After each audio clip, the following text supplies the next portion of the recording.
Scott, would it work if a new meeting was created? We're all at a computer. We could just access our email really quick. It's on the stream, Vanessa. We've already thought about that. So he's almost done. Okay. Thanks.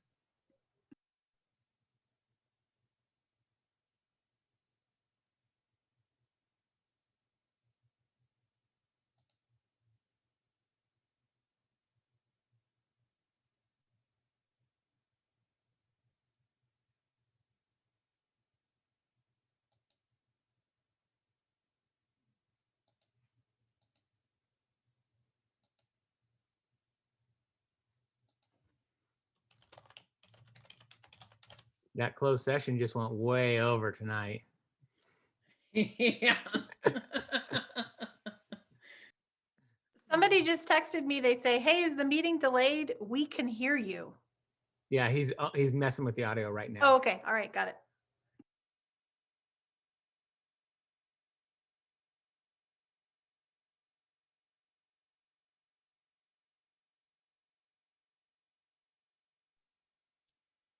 That was your cue to start the singing, Craig.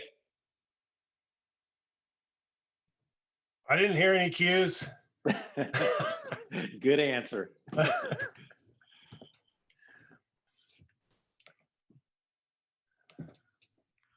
Okay, should we start with Jingle Bells or Rudolph?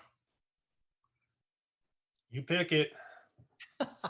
I'll sing Wow, I'm in quietly. front of the light here. I look like I'm in the Secret Witness program or something. You need one of my fancy front lights. All right, man. we are streaming and we're live, so we will turn it back. Our apologies, but we got to give a shout out to Eugene for making that work. So Miss Pope will kick us off. So Thank you. Thank you, Eugene. I appreciate all your efforts in getting this together. So we will call to order at 6:19 p.m. And Mr. Lair, can I see your flag so we can do flags, stand for the flag salute? You don't do flag salute for Zoom meetings, but we will tonight. Stand for the flag, please. Salute. I pledge allegiance to the To the flag flag of the United States States of America. and to the and to the republic republic for which it For which it stands, stands, one one nation, nation, under God, under God, indivisible, with liberty liberty and justice and for all. justice for all. Thank you, everybody. Just a little housekeeping before we start our meeting. I would like to welcome our newest board member, Miss Lee. Miss Lee has 2 children in the Dudley Elementary School.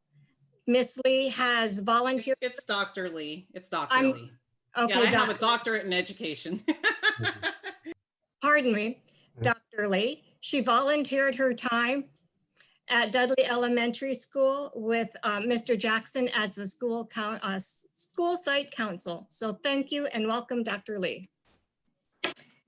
And then just a little bit of housekeeping in regards to items that are for public comment. If you have any public comments for Center Joint Unified School District Board, please fill out the form on the broadcast live stream page at this time. Please indicate in the subject line the item in which you are addressing. Example, business item A, consent agenda item number 7, public comment, etc. Please send your message early. Any item sent during the time of the item may arrive after the item has closed. It will not be reopened for discussion. Is there any questions from anybody regarding comments that will be live streaming? Okay. Announcements of actions taken in closed session. The board met with labor negotiator David Grimes and no action was taken. Adoption of the agenda. Do I have any motions to adopt the agenda as presented? I'd like to pull items 22 and 24 from the consent agenda and move to approve the agenda as amended. Okay, do I have a second, please? Second. Thank you, Dr. Lee. Any discussion on this item? Any public comment, Ms. Carroll? I hear No, there not. is not. Thank you. Roll call vote, please. Mr. Bruno, Aye. Dr. Lee, Aye. Ms. Kelly, Aye. Chair votes aye. Well, declaration of election results, Mr. Lair. It's my pleasure tonight to read to you the certificate of facts from the state of California, County of Sacramento, and Placer County. And this is a fancy letter. Just wanted to share it with you, prove it's real. And this is from our Sacramento County Registrar of Voters. It says, I, Courtney Bailey Caneos, Register of Voters of Sacramento, County of Sacramento, State of California, do hereby certify that the names of candidates shown below were submitted to the known qualified electors in Sacramento County in the Center Joint Unified School District for the purpose of electing 2 governing board members at the November 3rd, 2020 presidential general election. The results of the official canvass conducted by this office are as followed. Ms. Delray Pope coming in at the first place, for lack of a better word. Ms. Tavia Lee, second place. Those 2 would be the 2 that would be assuming the seats. Congratulations to both of you. The conduct of the election and the canvass of the ballots was in every respect in accordance with election law and of the state of California. And it's witnessed by her hand, signed by her, certifying that those are our 2 newest board members. So congratulations to the 2 of you. Thank you very much. Thank you. Administration of oath of office by Mr. Lair. Yes. So while I apologize that we're doing this over Zoom, but I am assuming Dr. Lee and Ms. Pope are okay with this, we will go ahead and administer the oath of office. And Dr. Lee, if you're okay, I'll go ahead and start with you, please. If you'd please raise your right hand. This is for the oath of office for the state of California, counties of Sacramento and Placer for the position of governing board member for the Center Joint Unified School District. Please repeat after me.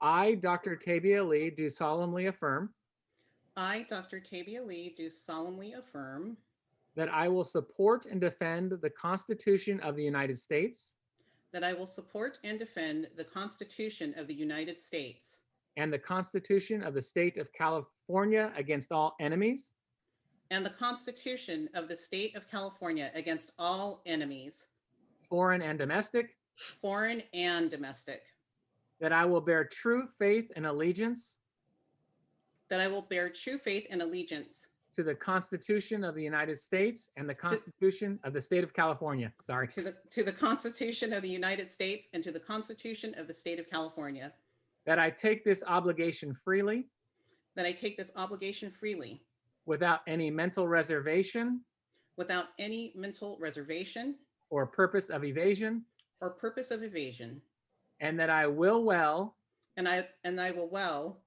and faithfully discharge the duties upon which I am about to enter. and faithfully discharge the duties upon which I am about to enter. Congratulations. There's no turning back now. For all of us. Okay, Miss Pope, if I could please ask you to raise your right hand. This is the oath of office for the state of California, counties of both Sacramento and Placer for the position of governing board member for the Center Joint Unified School District. I, Delray Pope, do solemnly swear I, Delray Pope, do solemnly swear that I will support and defend the Constitution of the United States that I will support and defend the Constitution of the United States and the Constitution of the State of California and the Constitution of the State of California against all enemies, foreign and domestic, against all enemies, foreign and domestic, that I will bear true faith and allegiance that I will bear true faith and allegiance to the Constitution of the United States to the Constitution of the United States and the Constitution of the State of California, and the Constitution of the State of California, that I take this obligation freely that I take this obligation freely without any mental reservation without any mental reservation or purpose of evasion, or purpose of evasion, and that I will well and that I will well and faithfully discharge and faithfully discharge the duties upon which I'm about to enter. the duties upon which I am about to enter. It is a tongue twister. Congratulations. That last sentence. And thank you very much. Round of applause, right, Kelly? Congratulations to both of you and Thank you. welcome and welcome back. Thank you very much. Thank you much. With that, Del Rey, I'll turn it The back to Girl you. Scout leader and me couldn't help myself, right? For sure. Round of Thank you. applause. So we'll jump right to organizational reports, and we'll start with CUTA President, Ms. Vanessa Mason. Hi, thank you, everyone. I wanted to report that I'm participating with the 13 Area Teachers Association presidents in Sacramento County in meetings with Superintendent Gordon, Dr. Bielson, and Dr. Kasiri to ensure that Sacramento County Area Teachers Associations have a say in the safe reopening of Sac County schools, that they offer enough COVID testing for the staff of the Sacramento area schools, and that the cohorts and whatnot that we're opening in the safest manner possible. Also, CTA President Toby Boyd has begun a campaign to have schools closed if counties are in the purple, and also obviously if there's a stay-at-home order.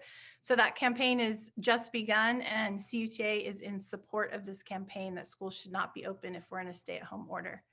Additionally, CUTA will support the bond revenue limit that was voted on by the school board last month. So I'm signing off on that today. Thank you. Thank you, Vanessa. Any questions for Ms. Mason? Thank you, Vanessa. I appreciate it. And now we'll hear from CSEA President, Ms. Marie Huggins. Hi, welcome everybody. I wanted to welcome back Mrs. Pope and welcome Dr. Lee. Congratulations on your election. And looks like very soon we may have a full board again. Awesome. Going into the new year. So we want to welcome you and thank you for your diligence and your dedication to Center, and we appreciate that. Thanks, Ms. I Marie. did want to say that in regards to some of what Vanessa talked about the reopening safely for our schools, I talked with one of our bilingual instructional specialists regarding how she's dealing with remote learning and the online, and she said that she is so impressed with the resources and opportunities available online for the students, that if the students can get logged in, there is so much there that they can learn and have the ability to succeed. And so she's been with the district for years. She's been through many changes with the district, and she was just very excited about the opportunities that are available, even during this time of pandemic when the kids can't be in the classroom. There are so many opportunities to be able to still teach them and have them have a good educational experience. And so just wanted to acknowledge that even though this is different, the distance doesn't have to be a bad thing. And we're also very interested in the safety of our students as well as our staff. Thank you. Thank you, Ms. Marie. Do you have any questions for Ms. Huggins? I hear no questions from Ms. Huggins. I have a question. Ms. Huggins, could you share with us the position of CSEA about school reopenings? I heard you mention a lot about the distance learning and shared the example about the teachers well, but what is the actual position of CSEA on that? CSEA has an agreement with the district in regards to reopening, and it has to do with everything with safety for our students and our employees. That if we're in a shutdown, if we're in a zone where we should not be in person, then we want to definitely follow the guidelines that that are given to us by the district and by the state of California. And so we firmly agree with following the CDC guidelines and the health guidelines for reopening safely. Thank you. Thank you. Any other questions for Ms. Marie? Thank you, Ms. Huggins. I appreciate your time. I do want to make a clarification. I'm using one computer for the Zoom. I have my second computer where I have my documentation, and then I have my notepad. So if you see me toggling back and forth, I'm sorry busy, but we have technical difficulties. So that's what I'm doing. So I apologize. So the next item would be the committee updates, and we'll hear from Mr. Deason. The facilities update, please.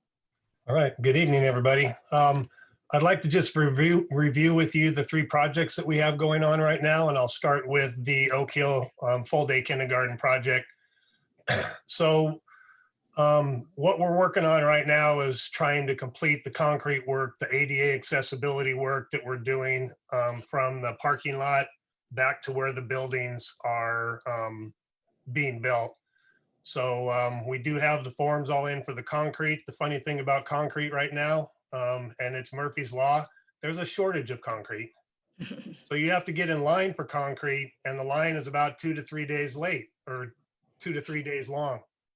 And we were in line, and then it rained.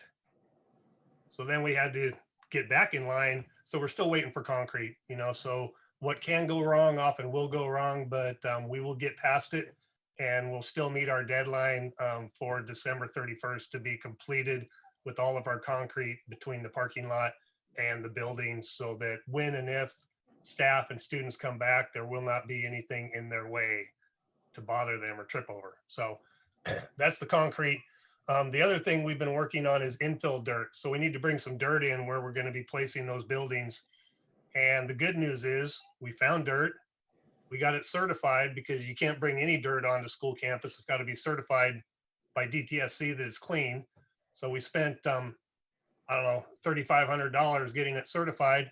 And then just before we were going to get it delivered, it rained. So then it was too wet to be delivered. So we're hoping that in the next few days, it'll dry out enough, because we have to get that dirt in before we can start building the foundation to set the buildings on. So we're hoping that we won't get rain delayed until March or April, because that'll really mess up our schedule. But, you know, so we're hoping for a few windy, dry days to dry out that soil so we can get it on here and get it compacted. And then the last thing we're working on is we have to, for all of the ADA improvements that we're doing with the concrete, there's also new lighting requirements. So we have to make sure that we light our path of travel from the parking lot out to where the buildings are being put. So we have 4 light poles that are going in, and then we're adding some wall packs on the sides of buildings to light that path of travel to make sure our little ones don't trip on the way out there if they're out there at night. And our vandals, we don't want them to trip either. So that's what's going on with full day kindergarten right now. We did, yeah, that's it for kindergarten. So with our career technical ed programs, we are in the midst, the architects in the midst right now of making some changes to the final schematic design that you guys are going to see hopefully at our January meeting, if they don't get pushed back even further. But hopefully in January, they will come and show you the completed schematic designs so you can see where the buildings are and what's going inside of the buildings. So we're making those changes for that. In the commercial and residential construction program, a couple of things that we're adding because of the teacher and the program that they're doing is they needed a larger roll-up door so that the teacher could actually build a structure inside of the classroom and then be able to roll it out outside of the classroom, and so they don't have to take it apart. So we've increased the size of the door. He also thought that we would need a bigger covered area outside, so we increased the size of the covered area. And then because of the flexibility inside of the building with rolling most of the equipment around, we're actually reducing the size of the dust collection system. You know, wherever you have sawdust, you have to have a vacuum system that sucks it up and kind of takes it outside. So we're making those changes in residential and commercial and construction. For our information technology rooms,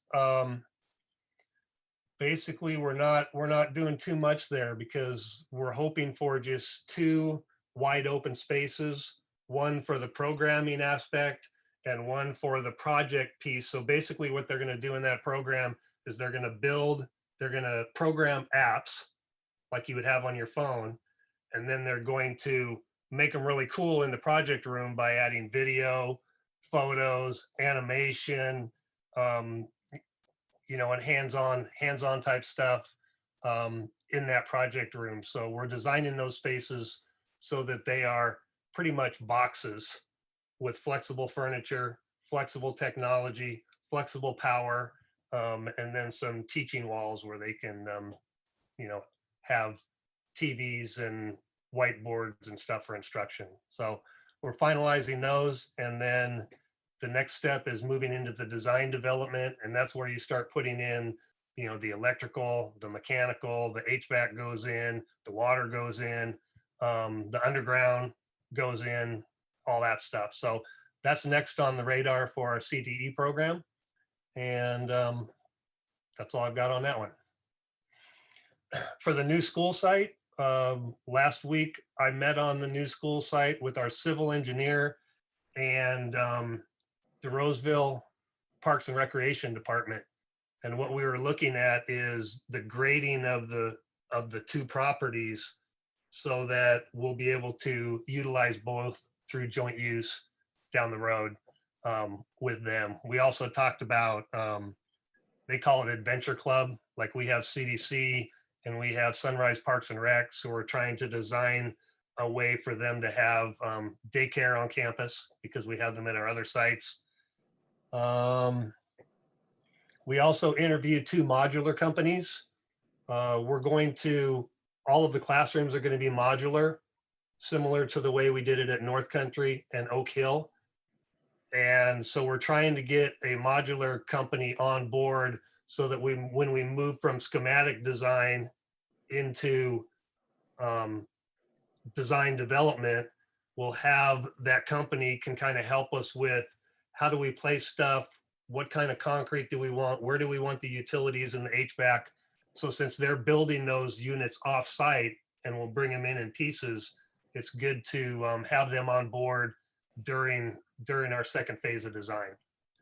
So we're getting ready to move along with them. And we're finalizing our schematic design for that one as well. So making a lot of progress, jumping through a lot of hoops, going over some hurdles, and we're in pretty good shape. Is there any questions for Mr. Deason? I see no questions. Thank you very much, Mr. Deason. I appreciate it. So that will take us to comments from the audience regarding items not on the agenda. Ms. Carroll, can you read the comments that we have received, please? I had just received this one, and I think it actually goes along with Craig's report. It's from Vanessa. It says CTE buildings. I hope that while the building plans are being considered for future construction, that the staff who will be teaching in those buildings will be consulted as to what needs to be in the buildings and in the designs to best suit the needs of the programs. And that's all I have. Thank you. Thank you, Carol. Ms. Pope, can I interrupt for 1 minute just to affirm, to answer that real quick, is the staff that's currently involved with those programs has been involved with from the get-go, from actually getting the grants, and we owe them a true sense of gratitude. They helped along the way put those grants together and have been involved with this whole process with Mr. Jordan and Mr. Deason as they've worked through this. So rest assured they are involved. Thank you for clarification, Mr. Lair. Board and Superintendent's report. Let's go with Mr. Bruno. Do you have a board report today? I just want to welcome to Dr. Lee and welcome back to Ms. Pope. Congratulations to both of you. And I started putting together a list of people to thank for all their hard work, but it got to be kind of overwhelming. This district is really amazing with the people and staff and everyone that I've interacted with, from the superintendent, the school site employees, everyone has just been wonderful. So thank you all for your hard work. As we're closing out the year, I'd like to just stop and appreciate everything that everyone has done. And the staff, of this district has been absolutely wonderful. So thank you, everyone. Thank you, Mr. Bruno. Do you have a board report today? Ms. I Kelly, think you broke up. unmute. Ms. Kelly? Dr. Lee, do you have a board report?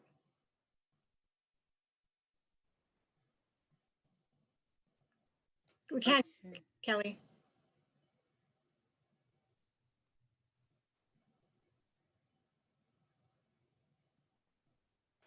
Are you sure?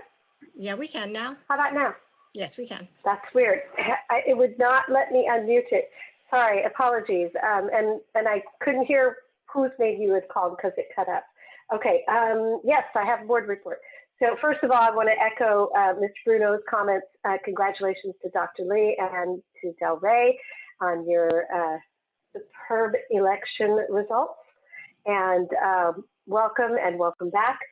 And I wanted to talk about the annual CSBA conference that I attended, which was interesting. It was virtual, so it was a completely different experience from past conferences, but there was still a lot of good content, and it was really a great experience.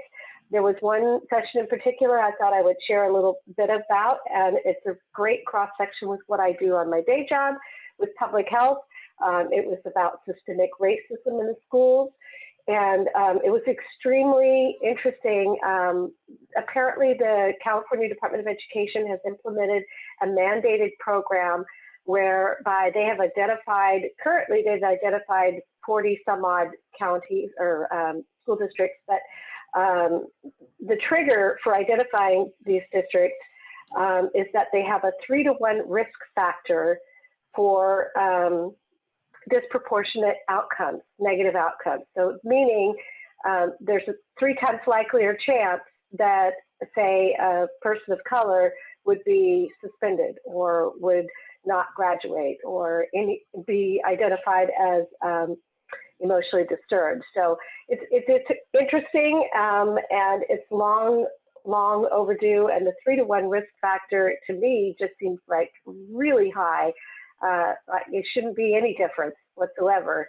But the fact that they have to cut it off at 3-to-1 tells me that it's definitely a plague. It's a plague upon a plague. When a district is identified as being a high risk, they are mandated to go through a risk mitigation program. Starts out with an assessment. And that assessment, or it's a, let's see, what is it called? A root cause analysis. Sorry, the root cause analysis will identify things like implicit bias, whether or not, what the expectations are for various populations of students. So if you've heard it, if you expect the best out of people, you get the best. And if you expect the worst, you're probably going to get the worst. It's that sort of a concept. So there's a lot of identifying factors that they come to with the root cause analysis. And then they look at the data. The data is not first. The data is really more just, kind of a metric and how to measure.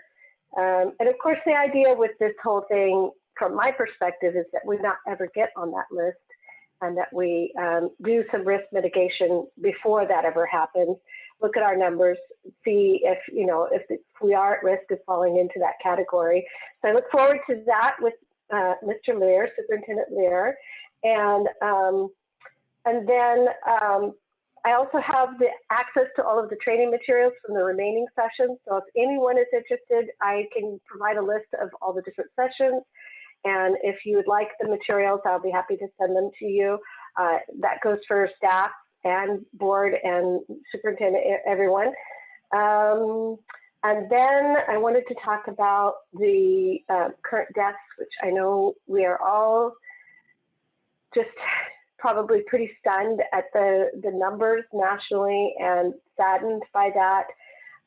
Really frightened and worried about the ICU capacities across the nation and in our county the counties, sorry. And I'm just imploring you to please be safe through the holiday season so that you'll be able to spend your holidays with all of your loved ones next year. We're in the until the vaccine is disseminated, so we cannot take our eye off the prize.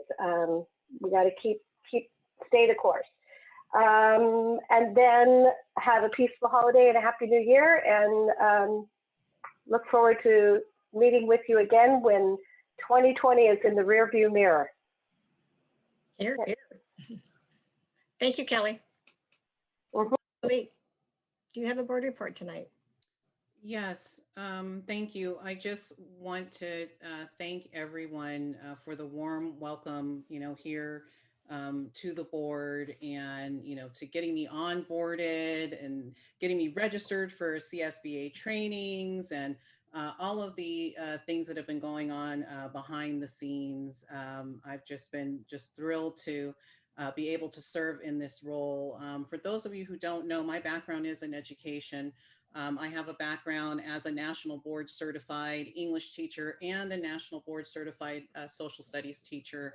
I was instrumental in implementing civics electives in East Los Angeles public middle schools in the 90s. And so, and always very involved with teacher training, teacher professional development, and teacher education, even as I moved out of service in K through 12 and into higher education, where I trained teacher educators and teachers and those who were candidates for teaching.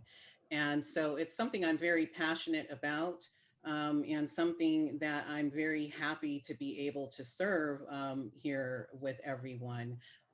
Elections have been interesting this year. I've never quite seen anything like the elections and how the numbers rolled in and rolled all over.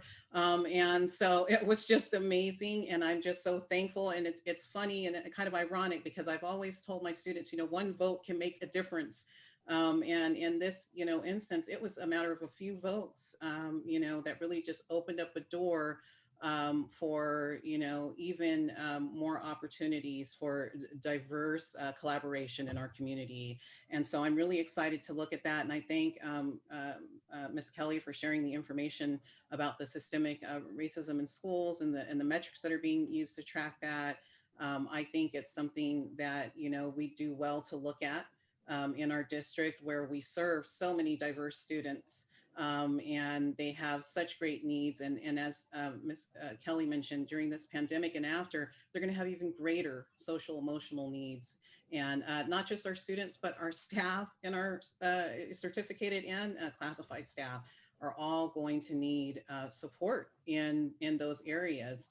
And so I'm just excited to get to work and thrilled to be working alongside so many passionate individuals here. Thank you, Dr. Lee. I appreciate it. Mr. Lair, do you have a report today? I do, and I'll just echo again, just welcome to Dr. Lee and welcome back to Ms. Pope. I also want to take an opportunity just to thank Mr. Deason for all the juggling. I've been teasing him. I said, I think we've all been on Zooms, but that guy's been on more Zooms than anyone I've ever seen in my life every time I go in there. So I just want to acknowledge the balancing act that he has been doing with these multiple projects, because they seem like those impacts that he talked about all happen at the same time, and they cause a lot of stress, and he takes it with such grace and figures out the best way to get through it and to benefit the students in our district. And then secondly to that, I just want to appreciate all the staff. This has been such a trying time, unique time, stressful time, not just on the work front, but on the home front. And I think we've all done a really positive job of trying to balance that and provide our community and our students the best we possibly can, which is something that we're trying to be all about. So I just want to give the shout out or the thanks to staff for that.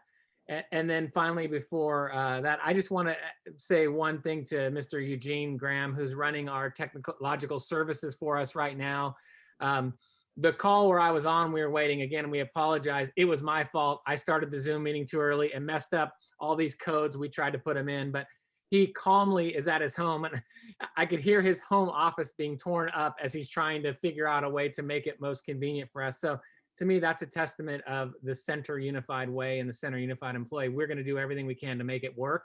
I think he might have unplugged his wife's cable because I heard a little scream back there. So anyway, thank you, Eugene, for doing that. And then finally, yeah, happy holidays. I hope everyone takes the time to enjoy family and friends in the way that we can in today's environment.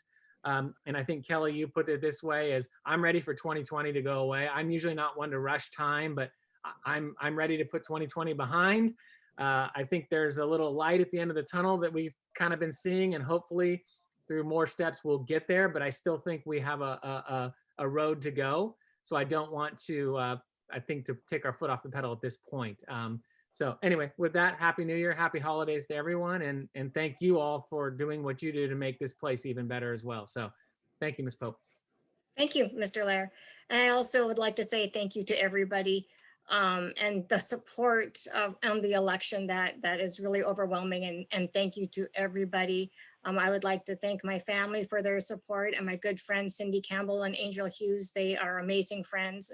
They help me out a lot. So thank you for your support and your friendship. Because I did make notes for my board report. So excuse me for not looking at the screen. First, I'd like to say thank you to Mr. Lair for providing the board update report on the sites and different departments. This is one way for us to stay up to date on information regarding our district. I noticed staff took recommendation from the board and the community and are incorporating socialization activities within our sites. For instance, McClellan High School continues to provide recognition and incentives for students who attend and achieve. Honor students receive certificates and rewards. They also give weekly rewards for a student who has demonstrated excellent and improved attendance, which is a huge thing. At Center High School, counselors are reaching out to families of students who are struggling academically during distance learning to provide support to help them to keep on track for graduation. They are also focusing on mental health of students and staff by parenting with Studio T Act and Entertainment to provide access to a virtual library of motivational dance, exercise, and other videos. And mental health, as we all know at this time, is a strong factor for our students. Riles PTA is working on a virtual honor roll breakfast in January. This is one of my favorite events within the district. I've attended every event, maybe two that I had to miss out on. It is overwhelming. The students that receive 3.25 GPA on the first trimester. So that's amazing. And they will continue to give awards for perfect engagement, Spirit Day, and box tops. This is a good way that they earn money for their PTA. Librarians at Dudley Elementary and Oak Hill created a system for students to check out books online through their website or online. I'm wondering if Center High School does that as well. I know they have a whole host of new books, and I was wondering if they had access to check online or at their website as well. That would be a good opportunity for our high school students. North Country's librarian has incorporated a virtual story time for TK through 6, and I think that's amazing. Spinelli Elementary has a virtual Tiger Day where students receive awards for student of the month achievement, exceptional work completion, and exceptional participation. So these are just some of the ways that our district is working hard to engage our students during distance learning. I think everybody is doing a great success, and I thank one and all. This is just good stuff that our district is doing. One of my favorite things to do as a board member is read the SIPSA reports. And I know it sounds funny, but I do. I read each and every one, and I do a comparison from the prior year to current year. And I see how the goals have progressed, and I see the changes that they've made for the goal. And I've seen this with this new format. It's easy to read, easy to follow, and I've seen comparisons. So that is something I want to say thank you and taking the time to fill it out, because it's very important to me to read. Other than that, I would like to welcome again Dr. Lee. You're going to be a great asset to our team. Happy holidays, be safe, everybody, and we'll see you in 2021. So we will continue now with the consent agenda. Will I have the consent agenda removing items number 22 and 24? Do I have a motion to approve? So moved. Thank you. Do I have a second? I'll second. Thank you, Steve. Let's do roll call vote. Mr. Bruno, Aye. Ms. Kelly, Aye. Dr. Lee, Aye. and the chair votes aye. Ms. Kelly, do you want to speak briefly on item 22? Ms. Pope, could I interrupt very quickly Yes. before we get to 22 and 24, that Ms. Kelly? I just wanted to point out two factors that what you guys just approved that are another kind of feather in our cap. Item number 9 is an MOU that you just approved with Honors Pathway. It's a micro college program. I just want to give kudos to Ms. Kelly. Before she went off the board last time, she introduced us to this group of nonprofit organization. The program they were offering didn't meet with our needs at that time, but about 6 months ago, they circled back with a new opportunity, which allows some of our students to get extra support to go on to college. So I want to acknowledge that we have another opportunity that we're uniquely involved with in this region, partnering with this organization and William Jessup, where kids will get an opportunity to be successful and have support as they transition, where kids who might not have regularly had an opportunity to go to college. And the second one I just wanted to point out is actually for 19 through 21. I just want to give a huge shout out to Mr. Deason. The 3 things you just approved were 3 grants for the Sacramento Metro Air Quality Board. And he told me I could not say this yet because he's not done reducing the money. We budgeted about $300,000 for converting most of our buses to electric buses. And he said, okay, we'll do that. Well, it came back that we're going to have to invest about $50,000, but the return on that will be 8 new electric buses in the infrastructure, which totals over $3 million. So I'm going to say that one more time, over $3 million in costs that we're getting for 50,000. That is probably the best return on money that I've ever seen. And Mr. Deason did share with me, he's going to get it even lower. So pressure's on Mr. Deason, but I just wanted to point out, those are pretty remarkable things that we've been working on that are coming to an end that I think is important for us to share out. So that's all I needed. Thank you. Thank you, and thank you, Mr. Deason. We appreciate all your hard work with the electric buses. What a cost savings that is. Thank you, Mr. Lara, for sharing. Ms. Kelly, did you want to have a discussion on item 22? Yes, and in the interest of bringing it to the floor, let me move to approve item number 22 and item number. Can we do them together as a group, or do we have to do them separate? It's up to you if you want to. It's up to you. Items number 22 and 24, move to approve. And if we I'll get second. a second, then we can have discussion. I'll All right, so I just wanted to do like what Scott is doing here, pulling special attention to a couple of items. And so I was hoping that Ms. Coronado and Mr. Deason could just give a brief discussion on what these 2 items are. So for item number 22, that is Craig, and that is the perfect segue from what Scott was just saying. So please, could you explain to us exactly what our arrangement is with Capital Program Management, CPM, Okay, so and why we're continuing this? let me take you back into history a little bit. In 2013, Prop 39 was passed, and Prop 39 was a energy savings program to give schools money to incorporate energy savings into their schools. So in 2013, we got approved for this money savings, and we basically got over 4 years, we got just over $1 million. We utilized the CCC, California Conservation Corps, and they provided all of the labor for install for free. So that was another money savings. But we received over $1 million from the California Energy Commission through the Prop 39 bill. And CPM ran that program for us. So we entered into a contract with them for $130,000 for program management that was actually paid out of the proceeds. And during that program, we replaced HVAC units. We put in a lot of programmable thermostats that we're still trying to complete the district with programmable thermostats. And then we converted the entire district, except for maybe one or two giant CFL 12-foot bulbs, to LED. So our inside and our exterior lights are 100% LED through this program. So what CPM did for us is they helped us through all of the going out to bid and the management of the payments and all that.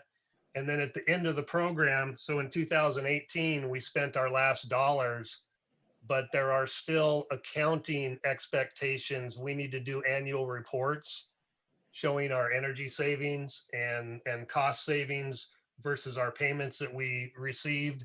And CPM is still doing those reports for us. So basically, we're taking their contract that we entered into with them around 2015, and we're just extending the time out until. Because it's not a cost extension. It's just a time extension. It's just a time extension, and it actually extends their rates out for 2 years and their time out for 1. So we may come back for 1 more extension of time. But it shows that they're also not going to raise our rates. So it's a screaming deal. As you always get, Mr. Deason. All right, and then number 24, Lisa, I was just curious what wonderful things we're going to get with the use of Forecast 5 analytics. It's a fairly decent investment, and so I think it's important for everyone to know exactly what we're going to be getting for that, Sure. or at least a rough idea. Yeah, absolutely. Before I explain what it is, I want to mention that it's a 2.5-year package, and we're using the learning loss mitigation funds, so the COVID funds, to pay for the cost of this program. These funds have to be expended by December 30th, just in a couple weeks. And so this was a way that we thought we can use the money that is appropriate. It's an allowable expense. We used this program actually last year. We went into an agreement for 6 months just to check it out. And unfortunately, we started in January, and in March we closed down and our focus changed. And so we couldn't play with it too much, but what we saw, we really liked. And we would have maybe brought it to the board to pay on our own with general fund money, but we thought there would be budget cuts from the state. And so we just couldn't rationalize paying for it. So we were really excited when we had this learning loss mitigation funds come through that we can use. The first feature that ties directly into COVID is in distance learning is a distance learning engagement feature. This program, and it's not just software, it's people behind the software that builds for us.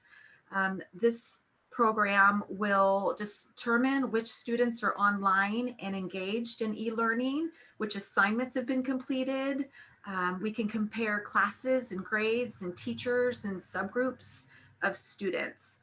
They take the information from our student information systems, from grade books, from state data that districts have to provide, from demographics in the community, and use all this information to create different reports for us to use to better analyze what's going on with our students in our schools. When you talked about risk mitigation for at-risk students, this ties right into what you were wanting, to be able to track students and student data and their engagement.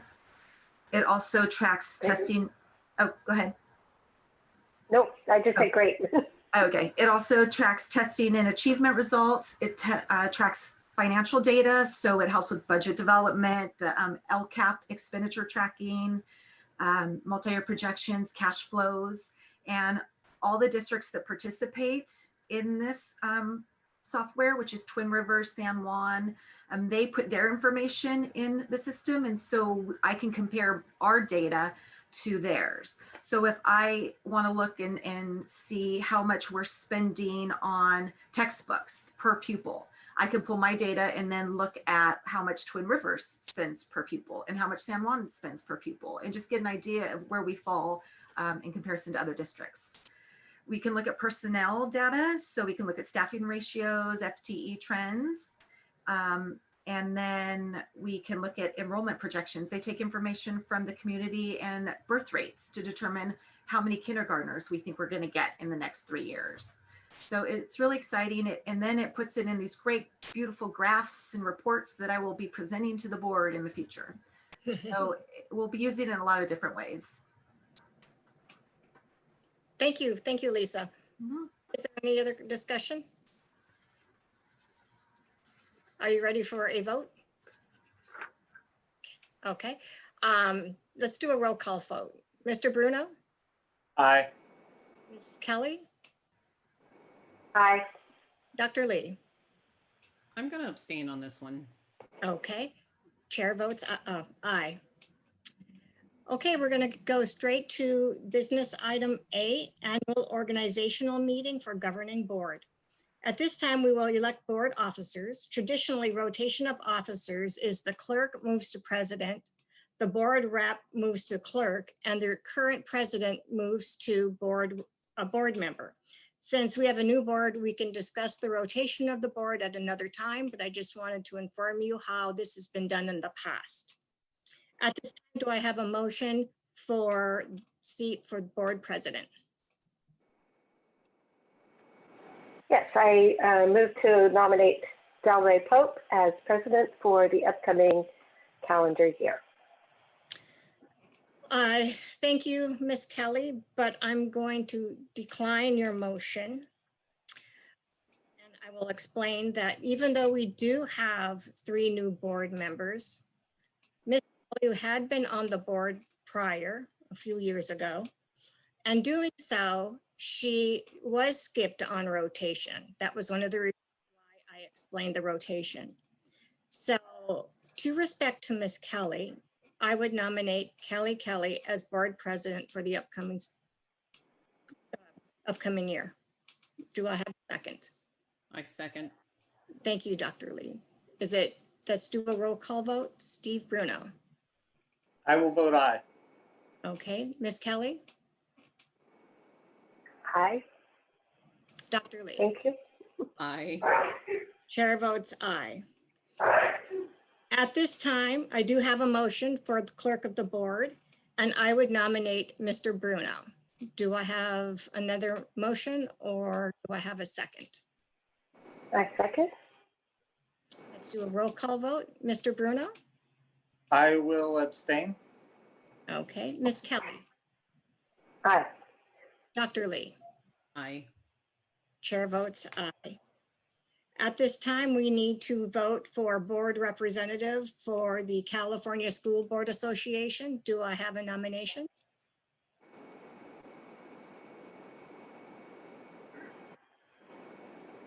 No nomination? If I'm going to be running as a delegate to the board, I think that that's kind of a natural, I'll already be a representative to CSBA, so we won't really need an official one, right? That's positive thinking. So you want to eliminate this position? And this is Can we actually table it? this is actually for SCOE. This is a Sacramento County. Did not I say, California. oh, sorry. Oh, Yes, I'm sorry. I did say sorry. the school representative. So I would love the pleasure or honor of either Dr. Lee or Miss Pope joining me for some of the different, I think it's quarterly, we have different meetings. So if either of you, Mr. Bruno or Miss Kelly, you'd want to nominate one of them, I would love to have them join me. Absolutely. If one of you would express an interest, I will be glad to. Okay, I nominate Dr. Lee as the representative to SCOE. I will second that. Roll call vote. Mr. Bruno, I will vote aye. Ms. Kelly, Aye. Dr. Lee, Aye. chair votes aye. Thank you, everybody. So I have a question. About that. Does that prevent the rest of us from coming to the SCOE meetings? Because I love the SCOE meetings. Yeah. Never, Absolutely not. I just said that because Never. I wanted a partner in crime. So now I've got a partner in crime and we're going to rope the rest of you in. It's a great Mhm. experience when we can get back to it. So Absolutely. They have great speakers. We Mhm. got to listen to the mayor at one of the meetings, and he was really good. He Really was good. very good. Okay, at this time, we have to establish a time and a place for the regular board meeting. Traditionally, Center Joint Unified School Board regular meetings are held the third Wednesday of every month at 6 p.m. at the Riles Board meeting. Is there anyone that opposes to this time schedule? I I just will- want to, can we confirm that there will be an accommodation for the duration of this pandemic for us to meet virtually, especially believe- given the surge? Yes, I believe that the consensus with the board prior to you arriving is all meetings will be virtual until this is calmed down. Thank you. And we would also, as long as So I it's, guess the question is, I'm sorry, I guess the question is, should that be part of the motion? you could make it part of the motion. I think as long as it's the will of the board, we would do that. I think going forward, we will certainly do this as long as it's allowable. To do it virtually where the in-person, which there's a governor's special order to allow for this. So as long as that's in, you guys can make that in your motion that says and continuing until such time that something changes or the board decides we would go that way. The other thing I'd like to add into the motion is for board members to try and keep the first Wednesday of each month kind of in the background as a tentative placeholder, because there are some things, especially with construction things coming up, that we might need to hold special meetings, and I'd try to schedule them on those nights if we need to. So it'd be the third Wednesday, but then the first Wednesday as a backup, if that's okay, with the caveat that we will run all of them virtual until such time that we can get back in person. Is there a motion? Okay, so yes, so I move that the board holds their regular monthly board meetings on the third Wednesday of each month, with the contingency that we will continue to have alternative meetings through Zoom or other socially distanced methods throughout the pandemic, and that the first Wednesday of every month will be held as a potential second meeting as needed. Sorry, Carol, that was very long. Do we have a second? I'll go ahead and second that. Roll call vote. Mr. Bruno? Aye. Ms. Kelly? Aye. Dr. Lee? Aye. And chair votes aye. At this time, Kelly, if you wish to take over the meeting, it's up to you, since you are president. Oh, we can wait until the next meeting if you'd like. I mean, we did talk about this, didn't we? But I wasn't expecting it. Goodness. Sure. So are we finished with the organizational meeting at this point? Let me see. Sorry, guys. Yeah, so we're just finishing business item A. We're getting ready to do a recess so we can we can open up the meeting for the Finance Corporation to elect those officers and approve those minutes.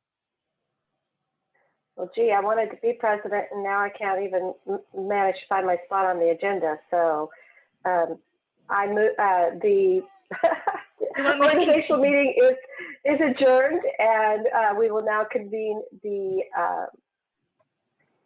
I'm just sorry, I don't have the agenda up in front of me.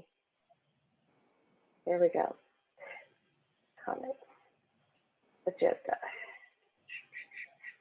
Okay, the organizational meeting is now adjourned, and we will. We're not adjourning, we're just, Kelly, we're recessing. Recess the organizational meeting, sorry. And we will, no, we need to adjourn the organizational meeting, right? And then recess for the other meeting. Correct. CJSD Finance Corp. Correct. Correct? Yeah. Correct. Yeah. So right now we've finished item A. We're moving into taking a recess from the regular meeting to go ahead and open up the organizational meeting for the board of directors for the Center Joint Unified School Districts Financing Corp. So Once that's open now, what I would suggest is the agenda would be to first approve the minutes from last year. There's been no action taken by this group. The board historically will just approve those minutes and then historically has selected the officers for the current Center Joint Unified School District Board to be the same within the Finance Corp. Okay, and I do have a question in regards to the minutes from last year. Since 3 of the 4 of us were not present at last year's meeting, if we all abstain, will the meeting notes still be passed? We have actually confirmed if Ms. Pope makes the motion because she was in attendance and the rest of you are just certifying that those would be the minutes that we archive. You're not certifying that you do them. You're just certifying that those minutes are what would be in record for. And I also being present at both could certify for you guys that those were the actions that were taken that night. Otherwise, we would never approve those, be able to approve it. So we did confirm that is the appropriate action, even though 3 of you weren't there. Okay, and I apologize. You know what? I'm going to turn the meeting back over to Del Rey because I do not have a hard copy of the agenda, and it's just too difficult to try and jump back and forth between what's supposed to happen in the finance meeting and the regular part of the agenda. So if I could just turn that back over to Del Rey, that would be great. Sorry. No, you're fine. That's fine. I wasn't expecting that. Oh, Shock and awe. so at this time, we will recess the general meeting. We will now open the financial organizational meeting, and we will call to order at 7:18. At this time, we'll approve the prior minutes dated Monday, December 18th. I will motion for that because I was the only one present at the time. Do we have a second? I will second. Sure, second. Thank you. And we can do a vote, so I'll call for a roll call vote. Let's go with Mr. Bruno first. Aye. Ms. Kelly. Abstain? Dr. Lee. Aye. And chair votes aye. We'll appoint officers for the Financing Corporation. Traditionally, the Financing Corporation will be the same elected officers as we just elected from the Center Joint Unified School Governing Board. I will motion to have Ms. Kelly as president and Mr. Bruno as board clerk. Is there a second motion? Second? Roll call vote. Mr. Bruno? Aye. Kelly? Aye. Dr. Lee? Aye. Aye. Chair votes aye. Other business for the Financing Corporation? Is there any other business? There is no business. Thank you. Ms. Carroll, is there public comment?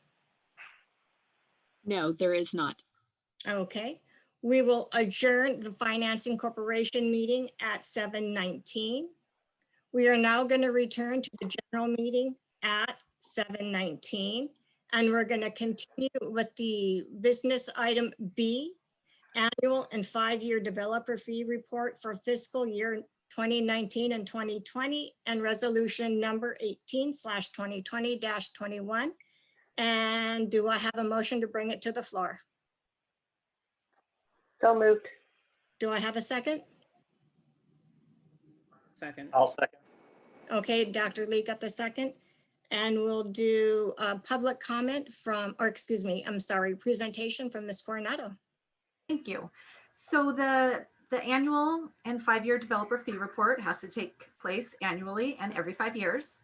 I do the 5-year part annually just because I keep it one report, and the different parts are each year I have to report on the revenues and expenditures from the Capital Facilities Fund. And every 5 years, I have to put out a projection for what projects we think we will fund with the Capital Facilities Fund. And so I think it's good to include those projects, especially with so much development going on, in an annual report. So this report includes what's required, and hopefully you have a chance to check it out. Do you have any questions about the projects in the report? No questions? Okay. No questions from the board? Carol, is there any public comment? No. Okay, we'll do a roll call vote. Mr. Bruno, Aye. Ms. Kelly, Aye. Dr. Lee, Aye. chair votes aye. We will continue with business item C, LCFF budget overview for parents. Do I have a motion to bring it to the floor? All motion. So Thank you, moved. Bruno. Oh, second? Thank you, Ms. Kelly. Ms. Coronado, you're back at it. I know, I'm here for a while, sorry guys. The budget overview for parents is typically included in the LCAP, which we adopt in June with the budget. But because that was pushed out due to the pandemic, they created a different form, a learning continuity and attendance plan instead of the typical LCAP, which was presented in September. And they broke this budget overview part off and required us to submit it with first interim. So it's just a couple pages. It shows a breakdown of our funding sources, how much is from state, how much is local money, federal, and that's it. And it wants us to point out the total budgeted expenditures in the learning continuity plan, which is about $10 million, and how much of that money is spent on high needs students, which is about $7 million. We will receive a little over $7 million for those high needs students in supplemental concentration money. And so I had to explain why we aren't spending amount of the supplemental concentration money on the high needs kids, which is what it's earmarked for. And the reason is because we are using the learning mitigation funds, learning loss mitigation funds, to fund a lot of the projects and a lot of the materials that we would normally use the supplemental concentration money for. So we're saving this pot of money from the state using the federal money. And then the state money will carry over to next year, and we'll use that on the high needs students in the future. So we get to save money. And that is the synopsis of that report. Is there any board comments or discussion? I hear none. Carol, do we have any public comments? No, we do not. Okay, thank you, Carol. Let's do a roll call vote. Mr. Bruno, Aye. Ms. Kelly, Aye. Dr. Lee, Aye. chair votes aye. We will continue to business item D, first interim report for fiscal year 2020 and 2021. Do I have a motion to bring it to the floor?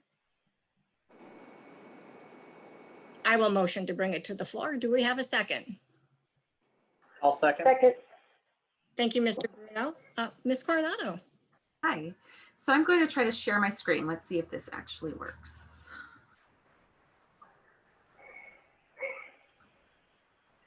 Is it shared? Yes, It's ma'am. working. Woohoo. Okay, this first interim report is just a update to our budget and any changes that have taken place since I last reported in August. Oops. Whoa, that goes fast, sorry. District enrollment on Census Day. So Census Day, we sometimes call it CBEDS, is in October. And this number is what we are used to get funded on, like lottery money, mandated cost money, and just it gives a snapshot of where we're at one point in time in our district. You can see in 1920 on Census Day, we had 4,258 students. And this year on Census Day, we had 4,150 students. So that is down 108 students from last year. That is obviously a concern. I broke it down by schools. Dudley is down 44 students. Spinelli's up 4, possibly from the new homes. North Country's down 40 students. Oak Hill is down 15 students. Wilson C. Riles is down 50. And Center High School has increased students by 25, and McClellan High has 9 additional students compared to last year. So we are watching this number closely.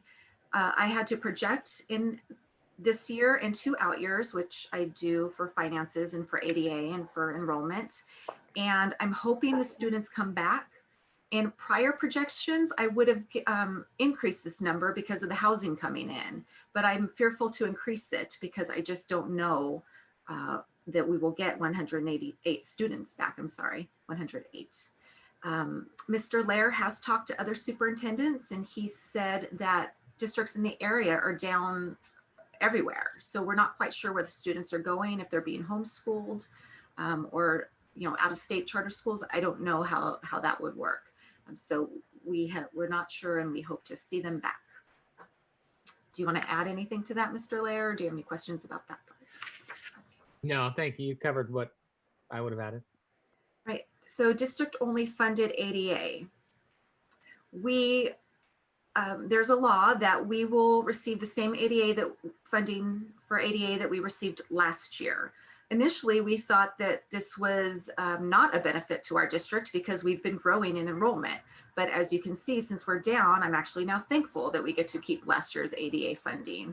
So it was 4,017 students, you know, 0.53. And we get to keep that funding for this year. And I projected that we will just keep that for next year, again, not knowing how enrollment will shake out. And then I increase it for the out years based on the development coming in. You'll see this big jump, which seems odd. And the reason is because we were funded for prior years. You can either be funded for the current year or the prior year, whichever is higher. And in 2018, we were funded for 2017 because that was a higher year on that slide you can see. And so we were funded for that on 2018-19. In 1920, we actually went up compared to 18-19. And so then we switched to current year funding. It is a little complicated. So if you ever want more information about that, I can share that with you. Total unrestricted revenue projected. So this was our multi-year projection. The light green bar is what I projected at budget time. And the darker green bar is what I'm projecting now at first interim for 2021, this current year, and next year and the year after that. And the revenue really doesn't change significantly from one year to the next. It's based on the state calculator that they give me, and I plug in how much ADA that we should receive, and that's how we determine how much we'll get. The unrestricted expenditures and contribution projected from revised budget versus this first interim report. The expenditures, I calculated would go up this year. And that is a result of mostly an E-rate project that I did not put in the revised budget. And that was a little over $300,000. Luckily, we are getting or have gotten 80% reimbursed for that, but that's on the revenue side. We don't abate that here. And then in out years, we are going to have lesser expenditures compared to the budget. And the reason for that is due to staffing changes and attrition. I don't calculate staffing changes in the budget just because I don't know who's going to retire and I don't know where the people who were hired are going to fall on the salary scale. I don't know what kind of savings we're going to achieve through the retirements. So I don't calculate them until we actually have known figures. So that's the savings mostly through attrition. Unrestricted revenue versus expenditure and contributions. So in 1920, just looking at the prior year, we took in about $230,000 more than we spent, which is great news. This year, we will take in projected $1.8 million more. And you'll see where that savings comes from in a later slide. And then in the next year's out, we should have a excess of $300,000 and deficit spending the final year 22-23 of $774,000. Now at budget time, I thought that we would be deficit spending that year by $1.2 million. So we've actually saved through lesser expenditures or increased revenue about $450,000. So our ending fund balance, what we'll have left in 2021, The light blue line is all of our ending fund balance. That includes unspendables, so our inventory and warehouse, our revolving account, and our reserve that we have to set aside. And then the dark bar is what is actually unassigned, unappropriated. So at the end of this year, our, I'll say unassigned, unappropriated balance is about $7 million. Because we are taking in more money than spending next year, it will go up to $7.4 million.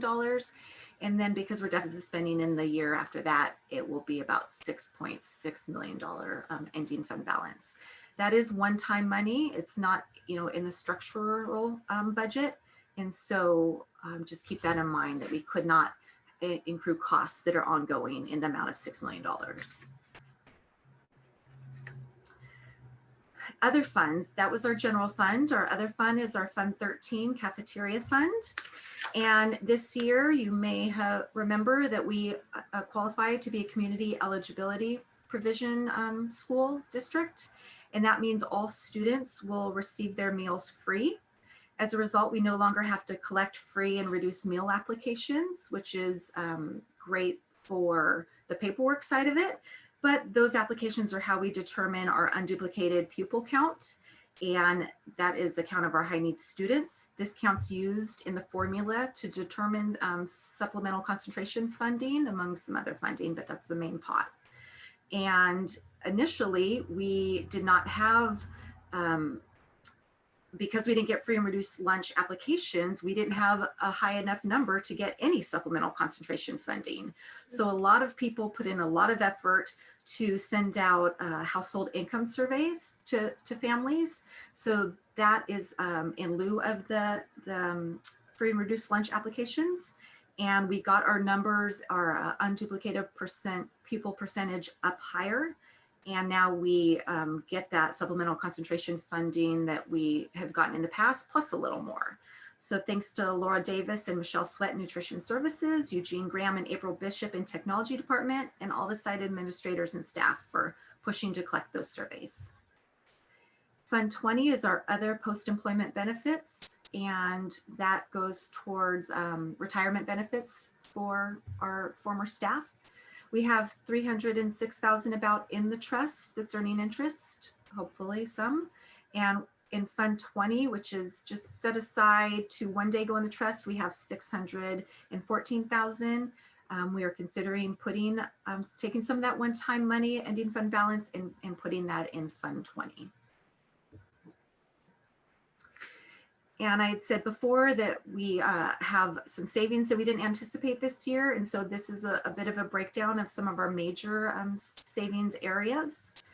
And the reason this happened, again, is because I was able to take transportation salaries, some nutrition salaries, noon duty salaries, and move them to the COVID funds. I was able to take many expenses and move them to the COVID funds. We generally spend $400,000 a year on technology. I was able to put that in the new pot of money. I did not, so if you break it down, we've saved about $1.5 million. Also in sub cost and some electricity cost and waste management cost, fuel for the buses. We've definitely saved. I did not take that the budget as of October 31st, which is when first interim ends, because I thought if we go back to regular in-person learning on January 4th, which we thought we would, these costs might go up. We might have increased sub costs because people would have to go out on quarantine, or we might have increased fuel and transportation costs if we have more routes running. And so I did not adjust the budget. Second interim ends on January 31st. And so at that time, we'll have a better idea of what, whether we're going back or not going back, and I can adjust the budget appropriately. So looking ahead, the governor's budget comes out in January. I will go to a meeting on January 15th where I will learn about the parts of his budget that are that go along with K through 12 education.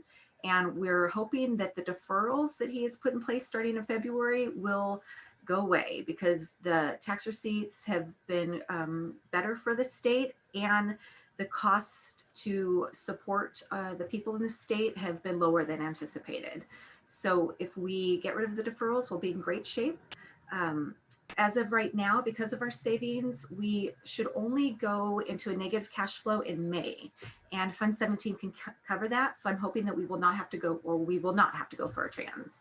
I should just say that. I know on the consent agenda, we went ahead and approved that process just in case, but I don't anticipate needing to take one out.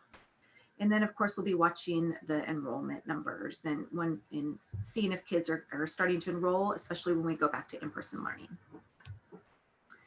And that's the end of my report. Any questions?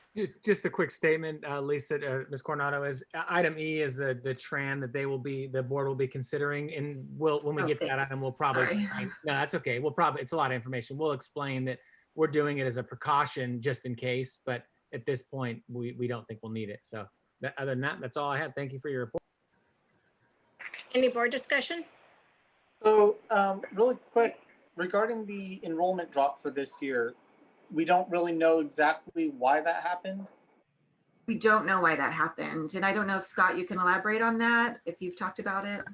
No, the only thing we've seen some folks did not come back. And that's actually, as I've talked even locally to districts surrounding us, the other districts are down 100, 600 kids. It's like they just haven't shown up. And we are connecting with our families way more now of where they are. So it's like they're just gone. And most people aren't taking people on agreements because everyone's in a different format. So it's really an anomaly right now that we're out there. The records would get requested so we could dig through those to figure out where they would go. We did have a few more than usual in-home programs or homeschool programs pop up that we did let go to those. We would have that. That's the only other thing. Otherwise, we have lost, and remember that number is actually from October to October. So we already knew going into last year, at the end of last year, we had already lost some kids as well. We just, sorry to say it, hoped that there would be the influx back. But it's a trend that I don't have an answer for, but not that it helps us, but it's definitely something that's hitting a lot of districts and no one can really say where they're going. And I would concur. I speak with the Placer County area presidents and the Sacramento County area presidents, and they are all saying that they have declining enrollment in the hundreds. I mean, we're obviously a much smaller district, but 600 for Dry Creek. So loss of enrollment is a big problem in all of the districts in our area. And the other question I had was regarding the household income forms. Do you know approximately what percentage return we got on those? I don't know the return, Ms. Coronado might, but I know that the percentage that qualified was we went from a 67% to a 70% qualifying. I know I saw a list of the names that we had not heard from, Mr. Bruno, and it was surprisingly small. And what we're still doing, because we have till the end of this, we have till December 31st, we're still sending emails and blasts to those families to see if we can still get them to sign up. But I don't have an exact percentage for you, but it was much smaller than I had anticipated. Okay. I just want to say that, I've worked on that project for the other district that I work with, and it is a very difficult process. So the fact that you were able to get enough back is really impressive to me. Enough back to raise the percentage. I'm quite impressed, and thank you to everyone who is involved in that. I know it's not an easy task. Can I have one question? Were you going to go, Jeff? That's okay, Kelly. Go ahead. Okay, so I just have one question in regards to the unfunded liability. You mentioned we have about $300,000 in the unfunded liability fund, and we have about $600,000 earmarked to go in there should we feel free enough to release it. Go away, be free. What is do you know what our actual unfunded liability is right now? So that $1 million or 0.9 million, how far does that go? And I don't know, and I just received the audit report yesterday, and so they're the ones who figure that out. So at the next meeting, I'll make sure that we highlight that, present their audit report. Awesome. Thank you. But Kelly, to your point, I think is the 1 million is a drop in the bucket. I Oh, yeah, mean, no. So it's not, that does not cover it, put it that way. We're Well, a pay as you go and I'm model. also thinking that we might look at that $600,000, knowing that we have 4 years of unpredictable finances coming at us, and go, we can't transfer that over. So then we're still looking at a huge unfunded liability that we just always we have to keep Donald right in the back of our brain. What about the That's why we unfunded put it in liability? Fund 20 first, because I can take it back out of Fund 20 if we need it. Right. And so we just hold it there, so it's earmarked, it's assigned by the board, but you can unassign it if you need to. Yeah. Bernardo, do you know what enrollment is for Sierra Vista? Was there any enrollment increase from that Placer County? I don't know. Scott or Craig, have you tracked enrollment through Sierra Vista? We don't have any bus stops. I mean, we have bus stops out there, but we have no kids that we pick up. So I don't know of any kids that are coming down from there. No, and I think unfortunately due to the move, a lot of times if they were on a distance learning program and they move, they're probably with their same school. We even have some families that they are with their same schools, with us. So the continuity with that may be part of it. Once we come out of this as a region, I think that then we'll start seeing it. We're getting calls routinely, but it's more about when I buy a house, not I'm in a house yet. Okay. Thank you very much. Any other board discussion? Ms. Carroll, do we have public comment? I do not have anything by email, but what I see online is Nancy has her hand raised. Oh, I'm sorry. Mrs. Anderson, did you have something to say?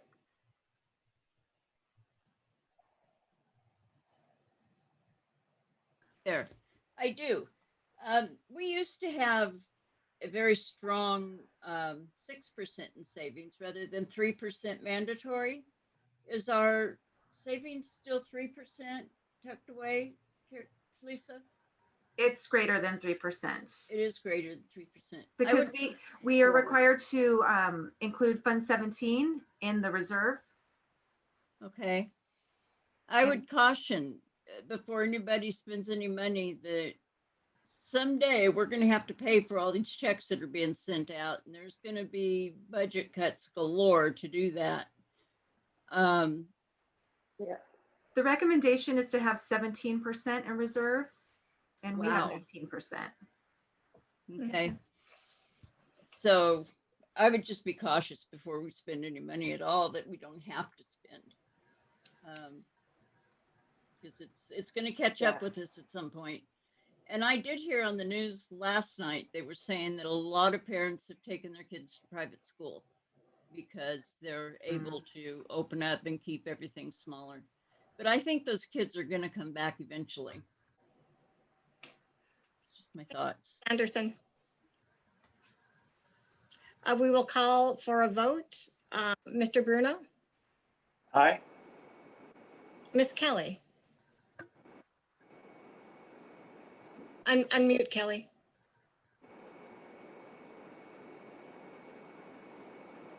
Sorry, aye. Okay, thank you. Dr. Lee? Aye. And chair votes aye. We will go now to the resolution number 20/2020-21, the tax revenue application notes, which is a TRAN request for, is there a discussion on that? I was breaking up. Move to approve, to bring it to the floor?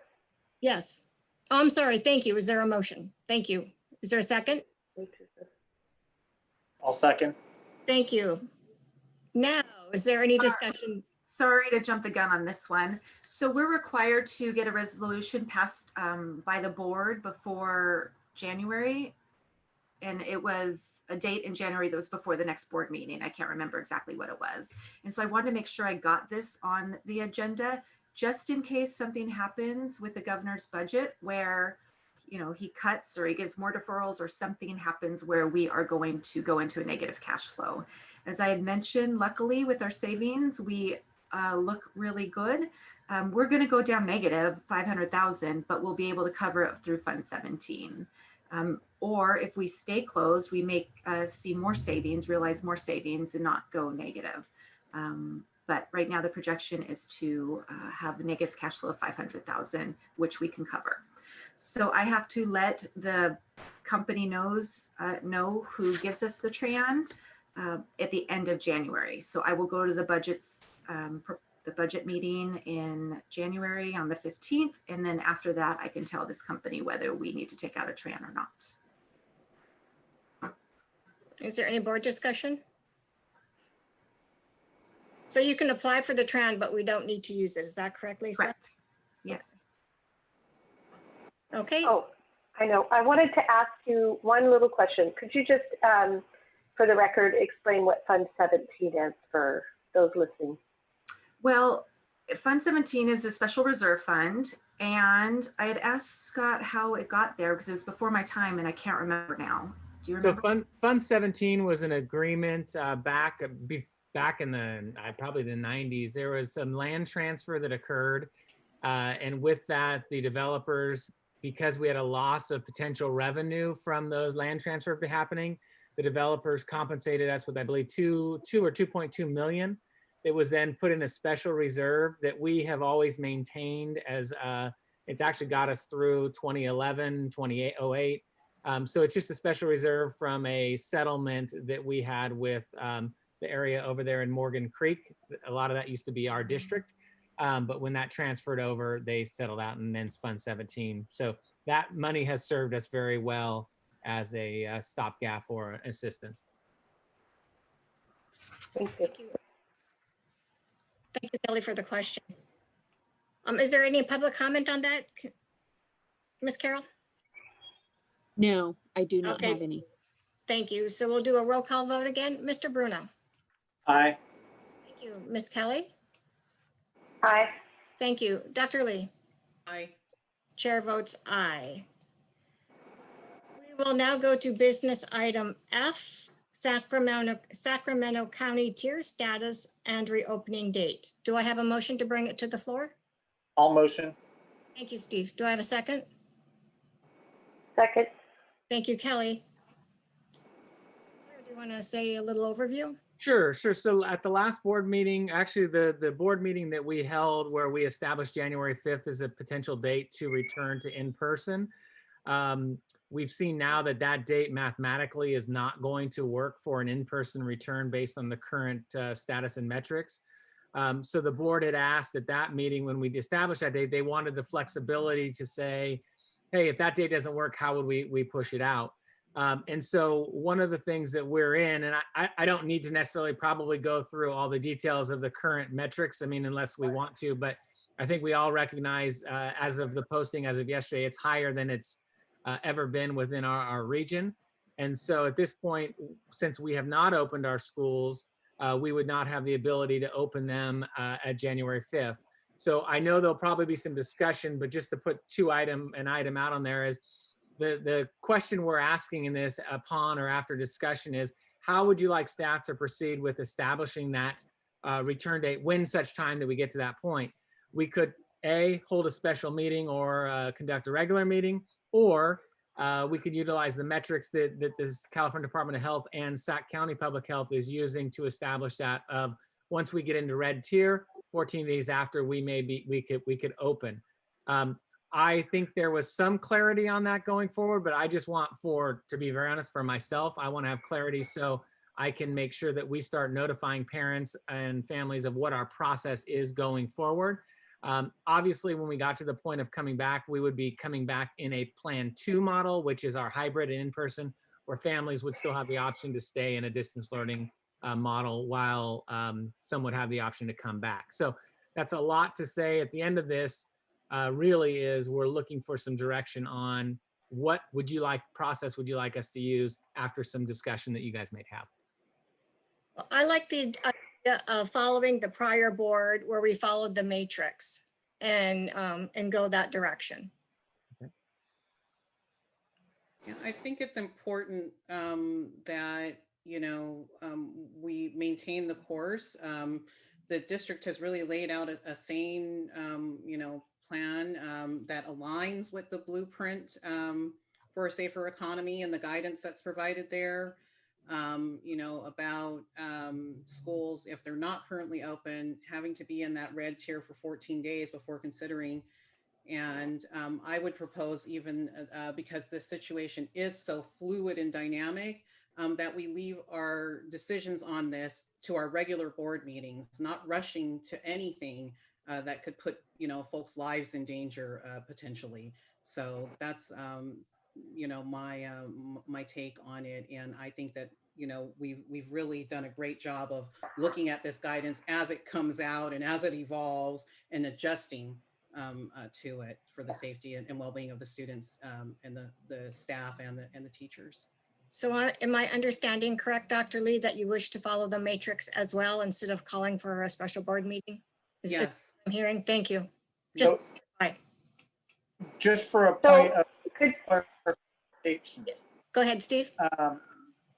I'm losing my phone here. I may have to switch to my other login shortly.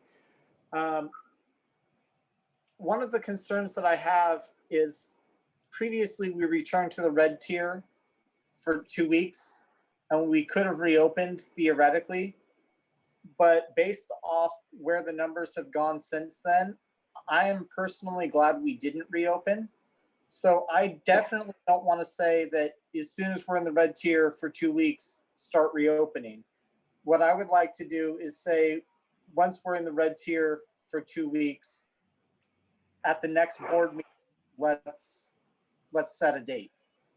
Because frankly, with both Sacramento and Placer County, with a rate of over 50 new cases per 100,000 people per day, and a positivity rate over 12% right now,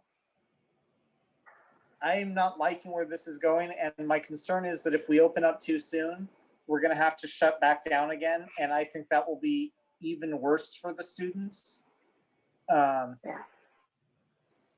So that's kind of how I'm feeling about it. Yeah, but sorry. I was just going to say. I'm sorry. I was going to say the other thing in regards to if we did open it up after 2 weeks, and then we wanted to put the brakes on, the law allows us to stay open, and so then parents will be expecting us to stay open. And I'm so glad to hear the consensus among this board, because had we done that previously, as Mr. Bruno said, we would have been in a bad situation now, being open. And I, I feel so badly for the parents that need to get their kids back in school, but these are not normal circumstances, and we just have to do what's safe. And so glad to hear everybody say those things.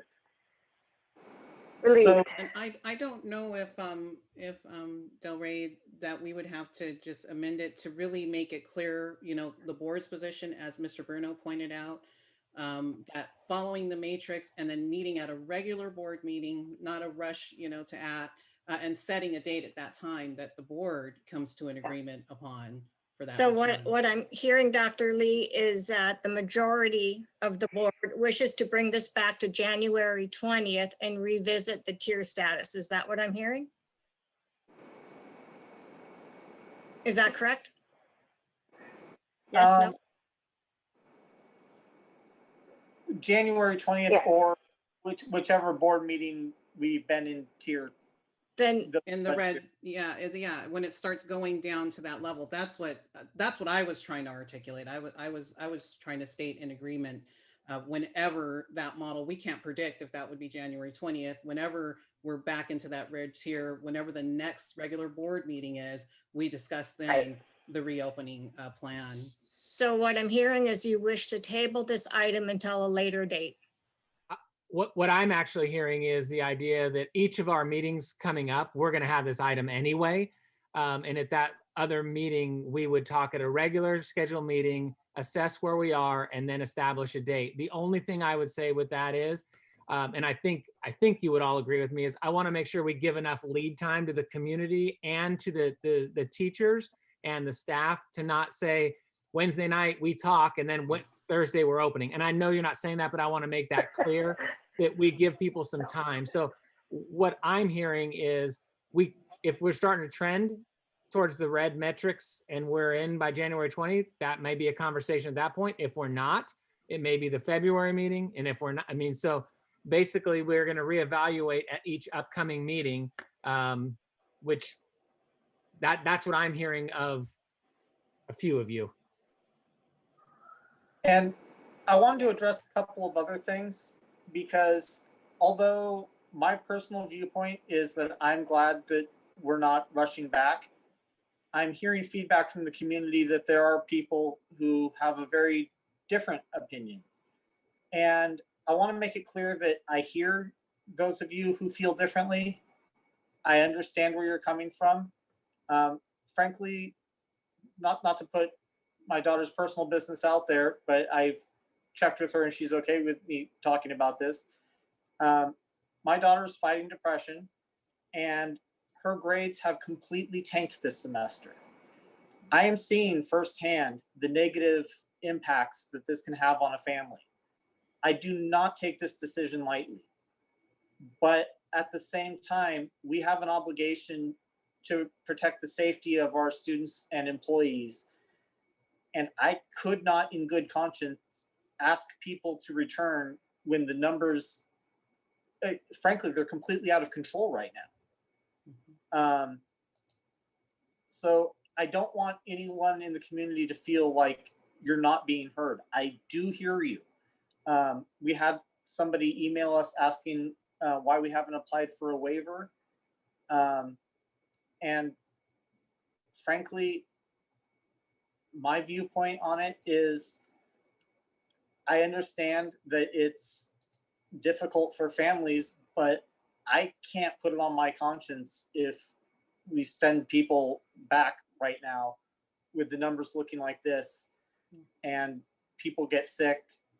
I mean, even if they don't die from this disease, there are a lot of long-term consequences from it.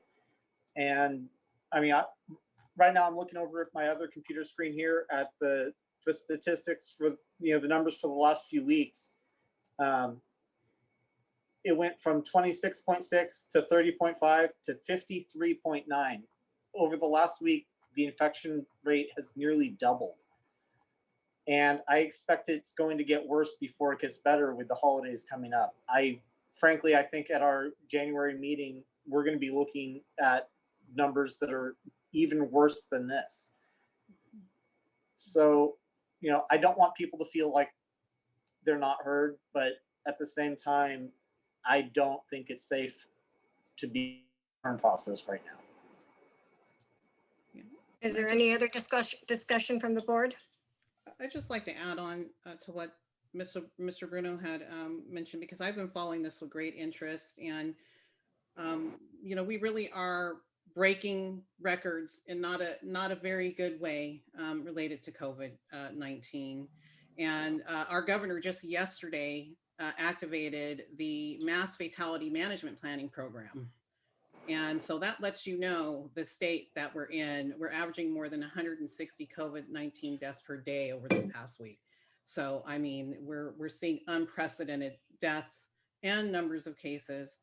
And so I'm really in strong support of, just looking at the data and, acting accordingly. And so my suggestion, I don't know if I have to make a motion of it, is that we stay the course with our current, distance learning model, which is Plan 3, and that, we revisit when the metrics indicate that, we're moving to the red tier. Is there any discussion from the board? Carol, is there any public comment? Yes, I have some emails that have come in.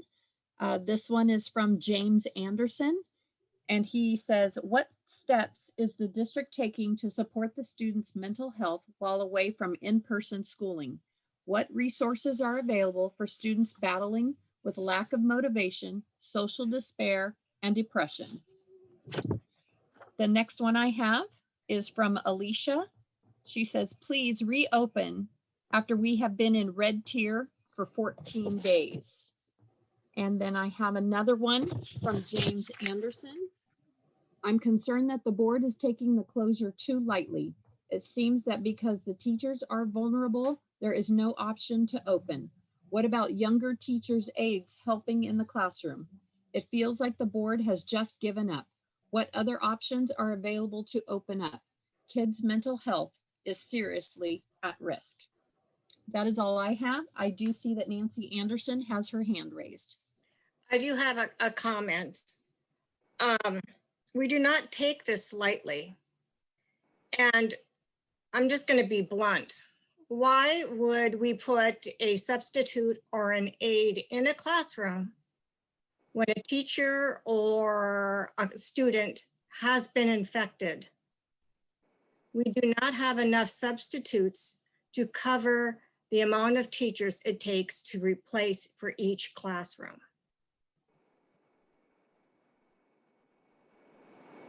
I can't fathom having a substitute or an aide in a classroom when our teachers can't teach.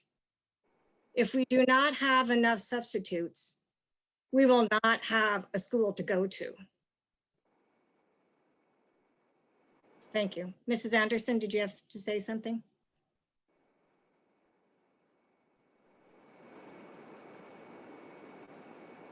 Nancy?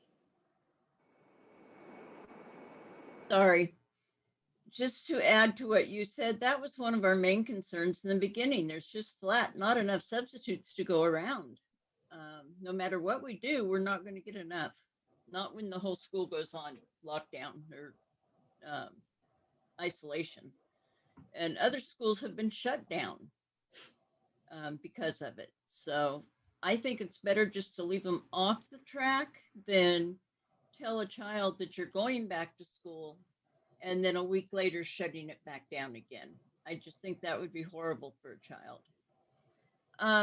In the discussion about waiting until a regular meeting to make decisions, I just want to be very careful that we're not locking us into a situation when the reverse is true. That if we need to make a decision because it's getting worse and we need to stop what we're doing, or we need to change something, that we're not locking us in to only having, not calling that emergency meeting. You know what I mean? If it's a negative. So just for clarity for the board, what I would say is, if that's the motion you make, to continue to discuss these at regular scheduled meetings. If something comes up, if staff feels something coming up, we will certainly, we can call emergency meetings within 24 hours. We would certainly do that. And as you all know, we will continue to communicate the good and the bad so we can make the best decisions. I know that you guys all take this very, very serious. I know I've had offline conversations about each of your concerns and personal situations. I know this is something that you do not take lightly. To address also just briefly, the mental health component is very real. Mr. Bruno, thank you for being vulnerable and sharing your family's experience publicly. There is a lot that we're really trying to do. I think possibly we can do better at getting word out. We have over 10 counselors and psychologists that are available through our school sites. If a family needs or has things going on that they can't get support or need to be connected, reach out to the district office, reach out to the school sites. We will connect you with it. We have very, sorry, I'm gonna get sappy, loving people who wanna help take care of our children and even our staff, because our staff are going through some of these things as well. We also offer ERMS, a service. Apparently they're shutting the lights off on me. We didn't pay the power. And also ERMS services that we have for some of our students who are on 504s. Our teachers currently are bolstering their SEL, social emotional learning opportunities in our schools during the day. Our Family Resource Center, I do have to give, I think shout out's my word for the December meeting. I got to give a shout out to our Family Resource Center. They're starting a new program in January where they're partnering with the Sacramento County Children's Home to bring in some outside people with our people to help facilitate structured opportunities for kids. This will be targeted towards 3rd grade. We have another one that's targeted towards 6th grade. They also have some, they're exploring virtual recess opportunities. I believe the board remembers that came up last week, last meeting. They've opened up a chat and tutoring drop-ins where kids can just drop in, being monitored by our own staff because we had concerns about just opening up Zooms or rooms without having that. They also are looking at trying to do some kindness and positive things to help join and engage our community even more in this diverse time. So I want to make sure that I think we need to do a better job of getting that out. They have a virtual calming room that's linked to their website that people can take part in, food and different things. So there are a lot of things out there that we will continue. We also are in the process next month of bringing an MOU with Heartland Child and Family Services that will also allow us to connect some people with that. So while we are not resting, we're continuing to do more and more. We are going to work harder to get that information out to our families, and then also explore and find more opportunities for our families in our community.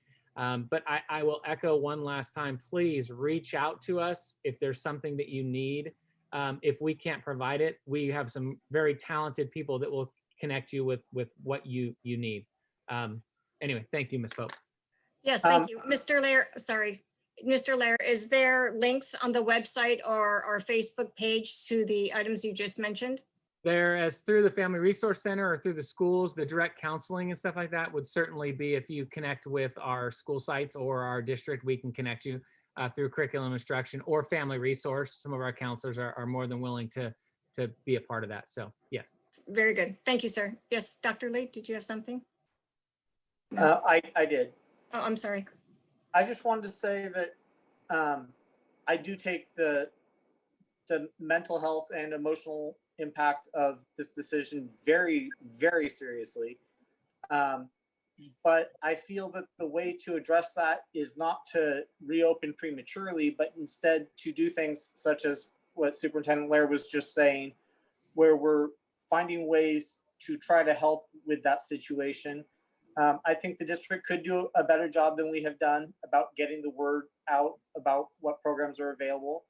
But I'm very pleased with the direction that things are heading right now. Last month, the discussion started about we needed to do more, and already a month later, I'm seeing improvement in that. And I think it's the right direction. I think we still have more work to do, and I think that is the way that we need to address this. Thank you. So we're ready to vote. It looks like Kelly was trying to say something, but I'm sorry, Kelly. Okay, you know what? Sorry, I know we already had our opportunity to talk, but I wanted to say one more thing. I know a lot of people feel like, you know, it's just a flu, you get it, you get over it. It is really not. We, as Mr. Bruno was saying, we don't know the long-term effects. We know there are long-term effects, but we really don't know the complete picture at all. When you think about a virus like Zika that caused microcephaly, which is, you know, microbrains in infants, when you think about this professional ball player that just collapsed on the floor in front of God and everyone, 2 days ago? I mean, there are things that we just don't know about this virus. There is no guarantee that once you have it that you're immune.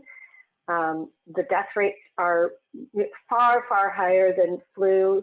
The R factor, the transmission factor, is much, much higher than a regular influenza. So these things are serious. I mean, we're not just trying to be scaredy cats or, you know, over panicked or anything at all. These are serious things. I mean, we just can't ignore it. It's not safe. Okay, thank you, Kelly. And I agree. So I have a couple more comments that have come in. Okay, go ahead. From Kimberly Bia, please reopen. This board is failing these children by not reopening. The schools and teachers are causing an entire generation to be educationally stunted. If you are unable to open or support these kids, as they need it, then step aside and do anything it takes to reopen. And then from James, it is so good to hear your passion for helping the kids and teachers stay safe. Thank you. Is there any plan for distributing the vaccine to teachers so that they can be safe? And that's all I have at this time. Mr. Lair, what is the status of vaccination for our staff? Well, I don't know exactly for our staff, and to be honest, I have not been briefed on it, other than I know that CTA and some of the staff, they are working to prioritize teachers and frontline staff to be higher up on the priority. It looks like Ms. Mason might have a little more info on that if you are so inclined. Yep, go ahead, Ms. Mason. Yeah, teachers are considered not necessarily the frontline workers, but they would get the vaccination in the first tier, but part B. So part A would be all of the frontline workers that work in medical facilities, as well as senior homes and then senior citizens. So teachers would be in section 1B. Okay, thank you. Mrs. Hunt? Yes. Could you please I'm sorry, but could you please reread that last comment? There was something that struck a chord and I wanted to make a comment and I lost it. It says, it is so good to hear your passion for helping the kids and teachers. I'm sorry, Carol, the one before that. Oh, okay. Please reopen. This board is failing these children by not reopening. The schools and teachers are causing an entire generation to be educationally stunted. Okay, thank you, Carol. That was it. So Mr. Lair, did I not read something that you sent us in regards to the education of students that have digressed in academics? I'm not following. I remember, I thought you sent. Oh, there was some research that was out that talked about with the map, and Mr. Jordan might remember this. There's research showing that some of the learning loss might not be as great for language arts, but a little bit, they are seeing some with math. Is that what you're referring to? I see Dr. Lee is shaking her head. Was that it? Yeah. And there is classes that students will be able to participate in. Is that correct? Is that what I read? I'm sorry, I'm not tracking what you're saying. Is this something locally that we're doing, or? I just remember you sending a link or sending documentation. There's an article recently that talked about the learning loss based on some national assessments, that it may not be as great as they predicted. And then as far as local classes, I'm not sure. I know we're working to see how we can accommodate kids that might be struggling, so kids are not negatively affected by this because of the situations that they're in. But other than that, that's all I can draw on at this moment. Okay, I think that was probably it. I thought it was more in depth of capturing the educational loss of the students that are digressing in academics. But I'm mistaken. Okay. I have one more that came in. It's from Kelly. I want to say, as a staff member of CJUSD, I appreciate the board's decision to postpone in-person learning. I understand both sides and sympathize with parents, but physical health is just as important as mental health for everyone. Keeping everyone safe and healthy, with numbers spiking again, is and should be the first priority when making the decision to go back to in-person instruction.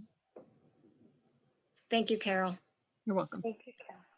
Okay, so let's do our roll call vote. So can I just, for my clarity, sorry, I think Dr. Lee laid it out best. If we could you restate? You basically said we would follow the metrics, discuss it, what I assume to be at the following regular scheduled meetings. If something comes up, that we would obviously create a special meeting. Is that an accurate kind of, I didn't say it as eloquently as you did, but is that kind of the intent of the board with this? Yes, and I think it was Mr. Bruno and myself who indicated that just forecasting moving into that tier is just not enough. We want to make sure that it's really safe and to have a discussion around it, not just to have a decision made and communicated out, to everyone without the board's input. So, Dr. Lee, would this satisfy your motion to continue putting the topic of peer status on the agenda continuously until further notice? Yes, and we didn't, it says the impact of our transition on Plan 2 hybrid model. So if we could have a clarity on that, that we're staying in Plan 3 until that time. Yeah, so if we look at the actual board item, option 1 says TK through 6 remain in the current distance learning daily instructional schedule as described in the distance learning Plan 3 until we transition. That's the one we're on, right? We're on F. No, we're on F. Sacramento County tier I status. thought that was F. Oh, it scrolled. I'm so sorry. I'm like, that's exactly what we're trying to do. All right. Yeah, the electronic version is really difficult to follow. Apologies. So do we have roll call vote? So what the vote will be, and correct me if I'm wrong again, we will continue this topic, Sacramento County tier status and reopening date for the next few months until, I'm sorry, Dr. Lee, until further notice. Yes, until I think you said it was Delray, the matrix indicates that movement to the red tier. Correct. Okay, now we got it. Roll call vote, please. Mr. Bruno. Aye. Thank you. Ms. Kelly. Aye. Thank you. Dr. Lee. Aye. And chair votes aye. The next topic, agenda item G, adjustment to TK6 daily student schedule. Do I have a motion to bring it to the floor? All motion. Thank you, Steve. Do I have a second? Second. Thank you, Kelly. Mr. Jordan, I see you're on. So before Mr. Jordan jumps in, we just wanted to briefly illustrate as we were planning for the January 5th opening, reopening to transition Plan 2, we had been working with staff on planning for tier two schedule, or excuse me, Plan 2 schedule. With that, we had started accommodating in the TK through 6, it would be a 2.5-hour block in the morning, 2.5-hour block in the afternoon, with the idea that students would be assigned to those blocks. If you stay in person, you would come to your assigned block. If you are a distance learner, you would come to that block as well. Well, obviously now with us not transitioning into Plan 2, we wanted to have direction around the board is, do you want us to stay for the daily schedule of what we're currently in?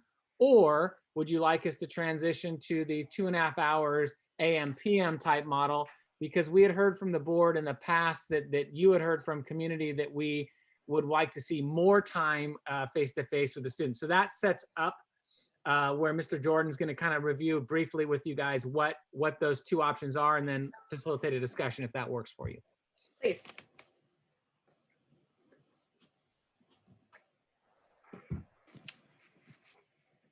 We can see it perfectly, Mr. Jordan. You got it?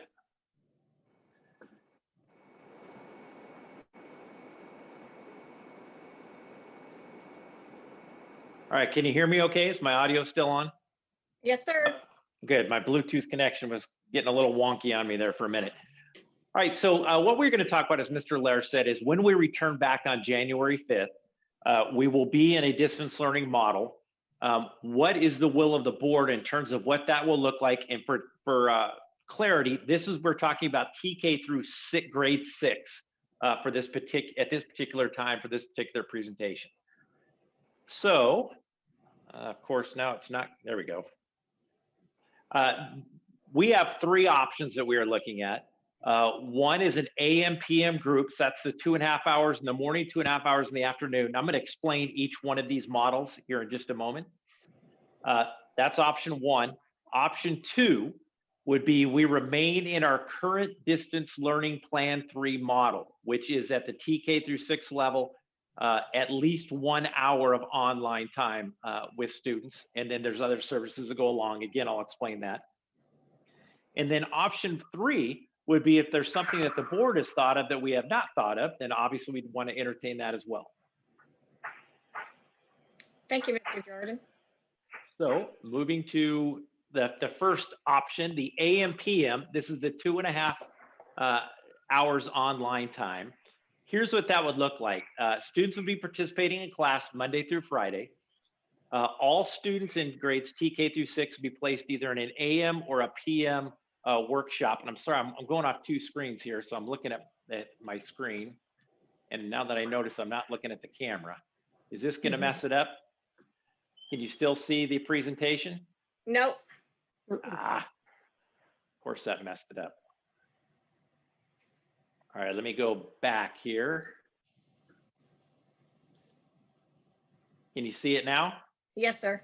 Okay, I guess I'm just not going to be looking at the camera. That's okay. So it'd be all students Monday through Friday again. TK through 6 would be in an AM or PM group cohort. Each group would participate in 2.5 hours per school day, either in that morning or the afternoon. The primary focus would be on English language arts, math, and then SEL, social emotional learning type activity. And then students would complete independent work outside of that online time in order to meet the state minimum required minutes. So just as a reminder, we aren't taking attendance like normal in this school year, but the state is requiring minimum number of instructional minutes. And that includes both time in front of online with the teacher and independent work time. So if kindergarten's 180 minutes, 1st through 3rd grades, 230 minutes, and then 4th through 6th grade is 240. So what is the breakdown of that 2.5 hours? Here's what it would look like. Again, that focus on ELA and math. There would be some direct instruction with the teacher. There would be some guided practice time. There would be some structured work time. Think of that more of the independent time, assignment time, where the kids may or may not be online for that. They may stay online if they need a little extra help. They may go offline for a little bit while they're doing their independent work and then check back online. We would use that time for small group breakouts. That would include our rotations. So our Title I rotations, EL, our English learner rotations, some of our special ed rotations, RSP, so on and so forth. There'd also be an SEL activity in there in that 2.5 hours. And then we're calling it a movement break of at least 10 minutes. We recognize 2.5 hours just straight online. Think of it like a lecture. That's not going to work. Kids are not going to be able to maintain focus that long. This would be broken up into chunks so that there's different things going on.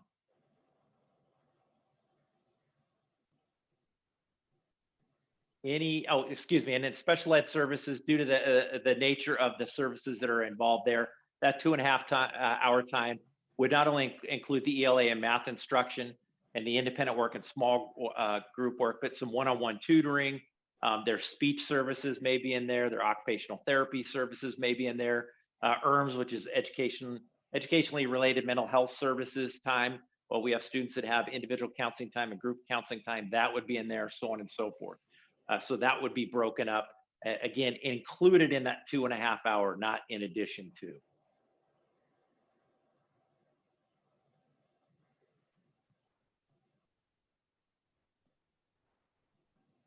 Are there any questions on that 2.5 hours before I move on to the other? Or not the other, the current? Oh, hearing none. Okay. I have a question. Okay. The plan that you just presented, how is it different from Plan 2 hybrid learning? It's very close. Part of the idea was to make it an easier transition. They would already be in their AM, PM cohort during those times, so that when we do go back to in-person, that it'd be a little bit easier transition for them to come back. From a family perspective, that was part of why we set it up that way. Thank you. Just to clarify one point, would it be a teacher teaching an AM class or a teacher teaching a PM class, or is one teacher going to be teaching AM and then teaching the same thing in PM? Correct. Excuse me. Same teacher teaching the AM and the PM. So what it would do is, if I have a class of, I'm just going to make up a number 30, the idea was we'd split those as evenly as possible. So that that basically means that the teacher is doing twice as much instruction at that point. They're doing the same lesson, the same activities. They're just doing it twice during the Right. day. Does that make sense? Yes. Okay.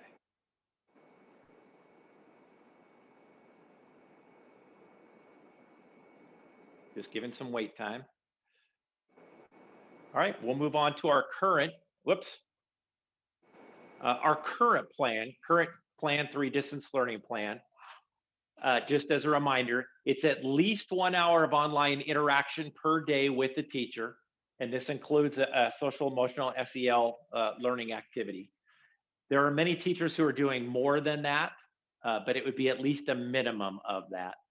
And then again, they have to do that independent work time to meet the state requirement for the minutes.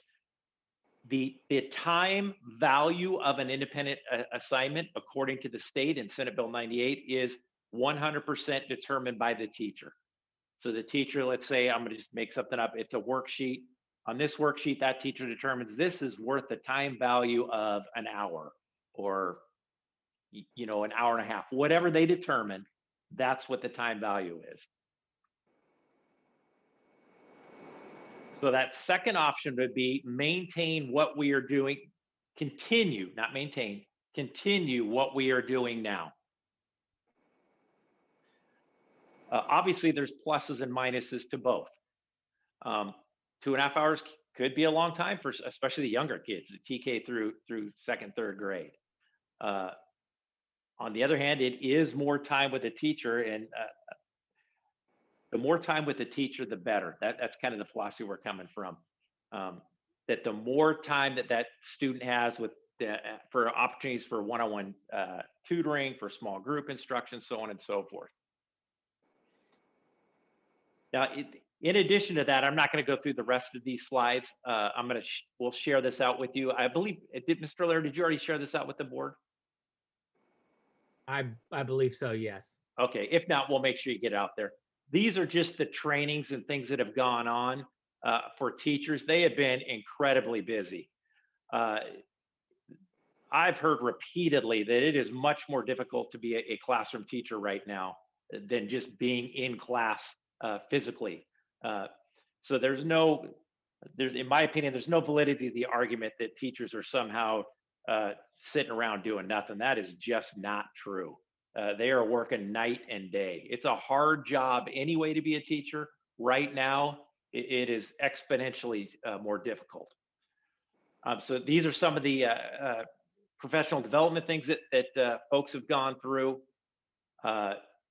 These are some of the social emotional learning activities and things that we are doing as well. And again, for time, I'm not going to go through each of these, but you do have this this presentation, and I can also share it with you again to get it to the top of your email. And these are the special ed trainings and things that are going on. And this is just a small sampling. People are doing their normal planning and teaching and instructing and phone calls and emails, plus going to all these additional trainings, trying to learn these different platforms, brand new platforms, brand new instructional techniques. So my hat's off to the classroom teacher. They are truly working hard. Likewise, my hat's off to the parents and kids too, because this is hard for them as well. This is obviously a whole new adventure for everybody. It's difficult. So going back to the original, is there a number 3 option that perhaps we have not thought of that we should entertain? I was wondering, is there a reason that we would have to split them into AM, PM groups in order to increase the teaching time? Or could we leave it as one group, but increase the time? That way the teacher's not having to spend twice as much time giving instruction, but it would increase it from what it is now. And that is a possibility. Sorry, Scott. Sorry, Mr. Laird. That is a possibility, yes. The idea, the philosophy behind the AM PM was so that the teacher was working with a smaller group of kids instead of the 30, perhaps 15. Also to have them on the same schedule for when they come back in the hybrid model. To be fair, it looks like that hybrid coming back truly in person seems like it's going to be a little bit longer than we had anticipated, just because the COVID numbers are just crazy, as you've already discussed. So to answer your question, is that a possibility? Yes, that is a possibility. Something I just want to point out about this whole proposal, it really seems like we're trying to apply the Plan 2 model. We had planned to reopen, so now we're not going to reopen, and now we're going to just apply that Plan 2 model now for everyone. I want us all to please keep in mind that when parents were surveyed in October about the reopening plan, the district said, we're going to reopen. We want to know, what is your choice? What do you choose for your students? 40% of parents and families and students said, I want to remain in distance learning. And this was even with the negative consequences that were communicated in that survey, which is your child's teacher will change and all these other things will happen as well. There will be complete upset to everything that you have going on with your child's learning. 40% still said, I choose distance learning. And then the remainder said, let's go on into hybrid. So in making this shift potentially for K through 6, there's a lot of problems developmentally with it. When we think about screen time and children and what we know about their development, especially children of color, the risks for diabetes, all of these other things that come along with that excessive screen time. I don't know about the other board members, but I have 2 children who are enrolled in elementary schools in this district who have had to make this transition. And I want to just impress upon us, I do a lot of educational consulting, and especially around distance learning, you really want to look at quality time, not quantity of time, when it comes to these younger students, especially. Sitting on a Zoom, I monitored those Zoom meetings and Google Meet meetings for both of my children. I hear the children and they're saying, is this almost over? Can we please stop? How much longer do we have? It's a very long time, 1 hour. If you've ever watched Kitchen Nightmares or any of those other shows, what you can do in a minute is amazing.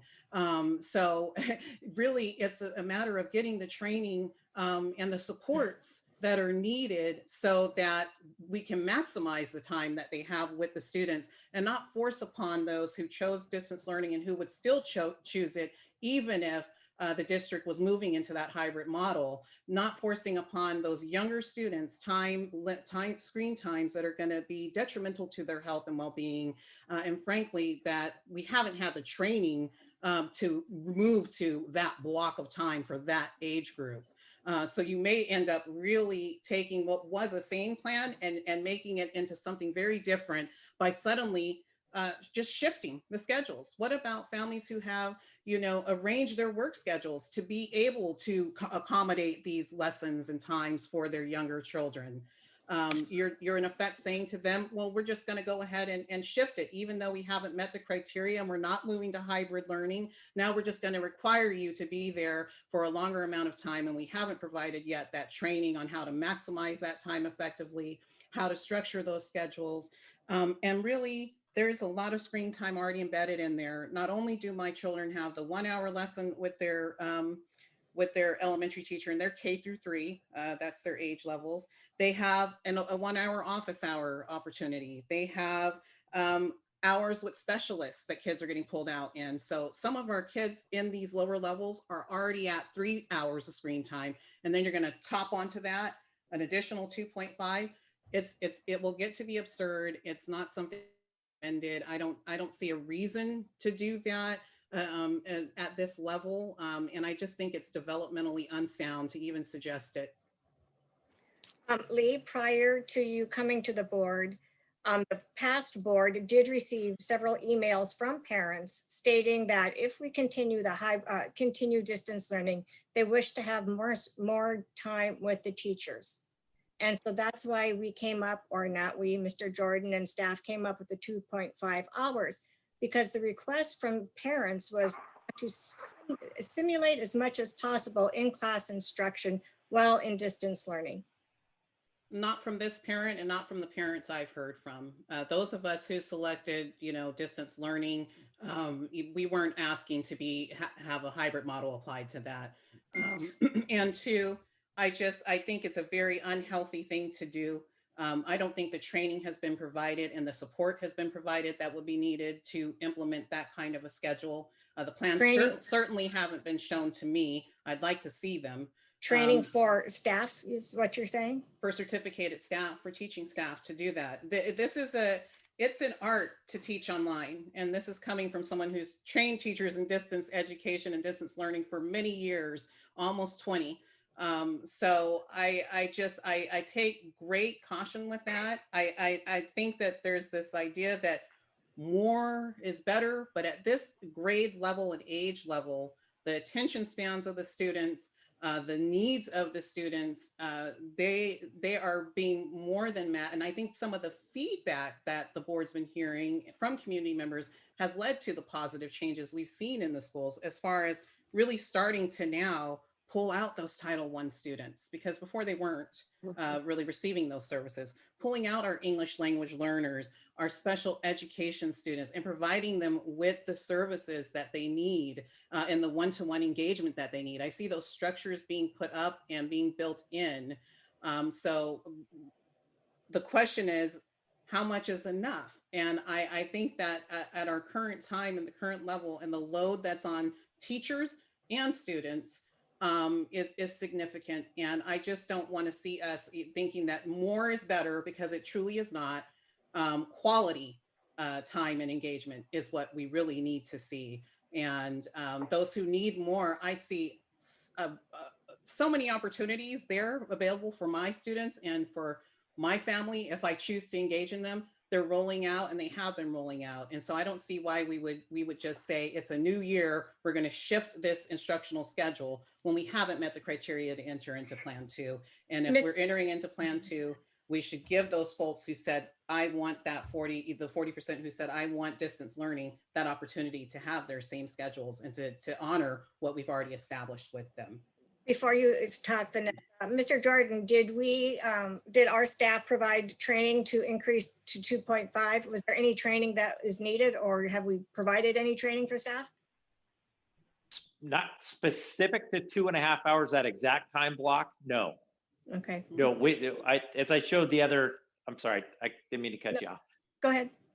We have had training on distance learning. I would agree with Dr. Lee. It is an art form. It is an entirely different way of providing instruction that people have had to learn. It's not even a close comparison, in my opinion. So yes, we have provided on the platforms on distance learning, yes. Specific to a 2.5 hour, no. And if you look at what other schools are doing, because I consult with a lot of schools in the Bay Area and Southern California, even with charter schools who've been doing the online learning much longer than we have, they do not have their elementary students in 2.5 hour blocks. Absolutely not. In fact, across the board, what you find at most of the charter schools who've been doing distance learning online for a long time, they have 1 hour optional live lessons that their students attend often, or office hours. It's very similarly structured. So, I mean, just looking at the models that have been there and that are known, this is suggesting something for TK through 6 learners that goes totally opposite to what we know is good for students in terms of screen time and their health and well-being. Vanessa? Yes, Vanessa? Thanks. So I sat in on district meetings that came up with the 2.5 hours. And one of the things that I took to heart was part of the SEL conversations that have taken place in many of these board meetings when I considered what the school district was proposing. And I'm a big advocate that 1 hour of instruction for an elementary student, TK through 6, isn't adequate enough. And so I felt like we could offer more instruction on the core subjects. We could also offer SEL lessons that weren't being offered on a daily basis, because 1 hour barely covers a math lesson, much less math, reading, and SEL. And so it doesn't have to be 2.5 hours in the morning and 2.5 hours in the afternoon. I mean, we could come up with whatever the board wants, but I personally feel like 1 hour of instruction for a 6th grade student is not enough instruction to make them prepared for anything in the future for their schooling. But that's my personal opinion. But I do think that if we want to add a half hour for SEL or something, because it's not enough, we can't get the core curriculum in as well as the social emotional learning. Thank you. Thank you, Vanessa. So as oh, sorry, go ahead. So as I was saying, Kelly, as I was saying, can you guys hear me? As I was saying, the board had received emails, personal messages, and they would like to increase the class time because we are not in the classroom, and they wanted to have more teacher time. And that's why, again, we came to this. So we're just okay. So yes, Kelly. Sorry, Ms. Sorry. It's really hard. I thought you were done. I'm sorry. So I absolutely respect what Dr. Lee is saying. You have a professional expertise in this area, and I'm listening to you. Prior to coming into this board meeting, I kind of had the mindset that, yeah, an hour is not enough time. But can we get some clarifications here? Because what I'm hearing is that right now we've got an hour of instruction plus the SEL plus whatever special services, plus we're starting this new social emotional stuff, which could equate to more than the 2.5 hours. Whereas if we switch to the 2.5 hours, then that increases it for the people who are only taking advantage of the teacher time. And then those services would be pulled out. So their SEL, their language or speech and all of those other services are pull-out services. So it all would fall within that 2.5 hours. So it's kind of like we're leveling the field where, you know, some students are getting the hour plus other services, and others are just getting the hour of teacher instruction. So I'm still torn. I need to hear more debate, I guess, on what would be the best way to deal with this, because I respect the parents saying they want more teacher time, but I also know full well that Dr. Lee obviously has professional expertise and knows what she's talking about. So, but then we have a teacher Vanessa, who's saying I can't even get a lesson in. So that was the other point. I hear you saying we need training for the 2.5 hours, but it seems to me like we need the training for the 1 hour. If we're going to keep it at 1 hour of instruction, they need training on that. So either way, whether we go with an hour or 2.5 hours, people need more training in online delivery. So, okay, I'm going to stop. Yeah, I want to just echo what you just said. The training is key because, as you mentioned, some teachers are really excelling at being able to, do distance learning, and some are really struggling. And if they're struggling with a 1 hour lesson, why would we want to subject our children to a 2.5 hour lesson in that kind of learning environment? So really, it's about getting the supports that are needed to engage students in this learning modality, which is different from face-to-face. We're having this problem even at higher ed. They're saying, I want to give my 2 hour lecture, my 1 hour lecture, and it's fascinating. No, students tune out. The brain doesn't learn that way. These are little ones we're talking about.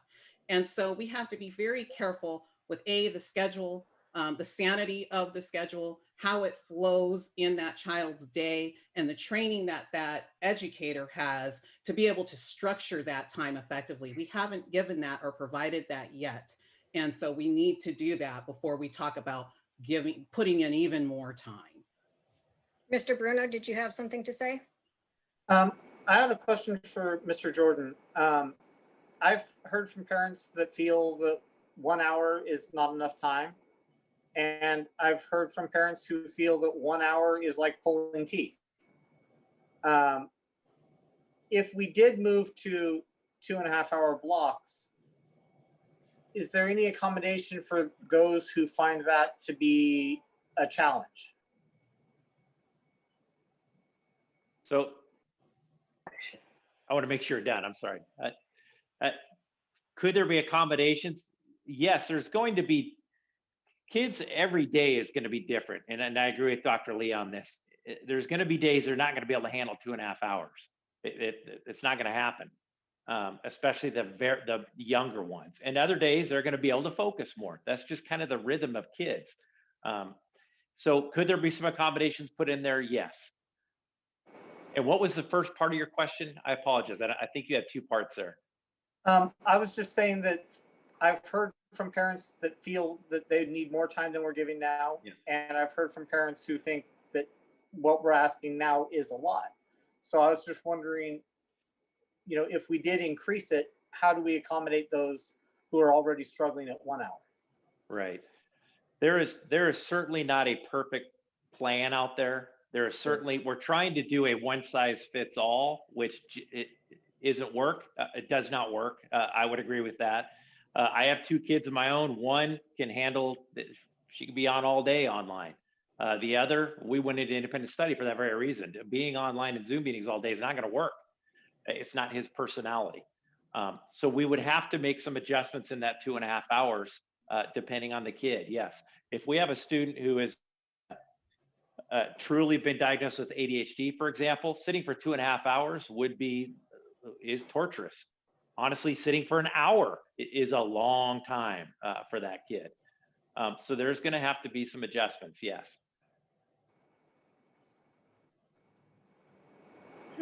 Mr. Laird, did you want to intervene? No, I was just going to say one of the things is the board isn't comfortable with the plan to move forward. The one thing is we also felt that this plan, we thought we would be moving into Plan 2 sooner. And based on even what we've learned in the last week, I think that sooner is probably not sooner.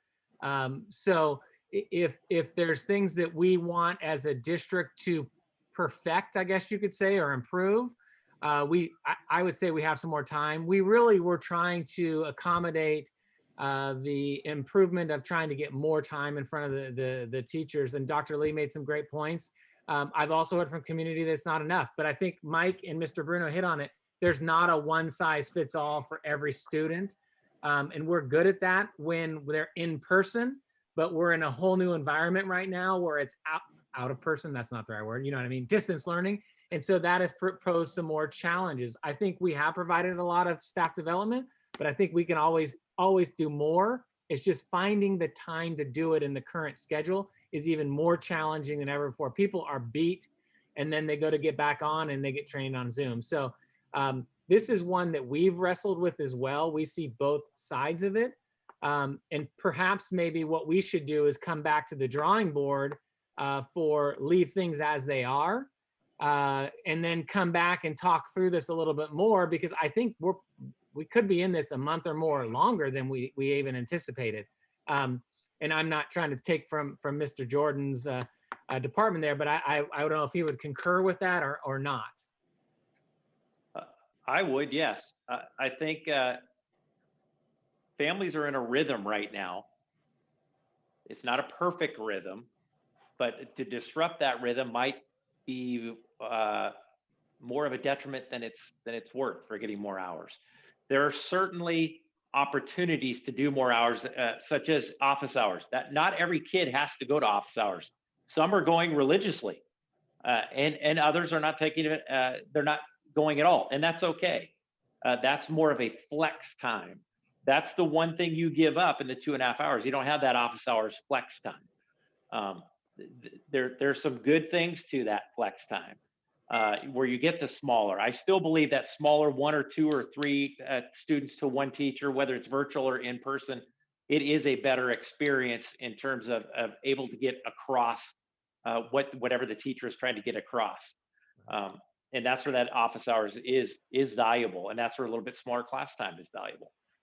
Ms. Pope, perhaps we could entertain. I know there's a public comment. Ms. Yeah. Anderson has something, but then I think Carol might have some. So you might hear that to further the discussion.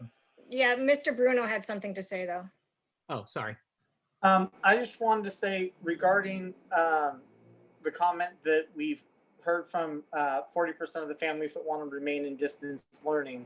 I want to caution against reading something into that other than what the survey was actually asking. because just because they're saying they want to remain in distance learning doesn't mean that they necessarily approve of distance learning as is. It could just be that they don't want to risk the physical exposure, but they would prefer the additional time. So I just want to caution against reading something into it that may or may not. Okay, let's take public comment. Ms. Carroll, public comment? Mike, Yes, sorry, Ms. I- Anderson first. Sorry, I know Sure, she's been that's waiting a fine. while, then go to Carol. That's fine. I'm sorry, Mr. Blair?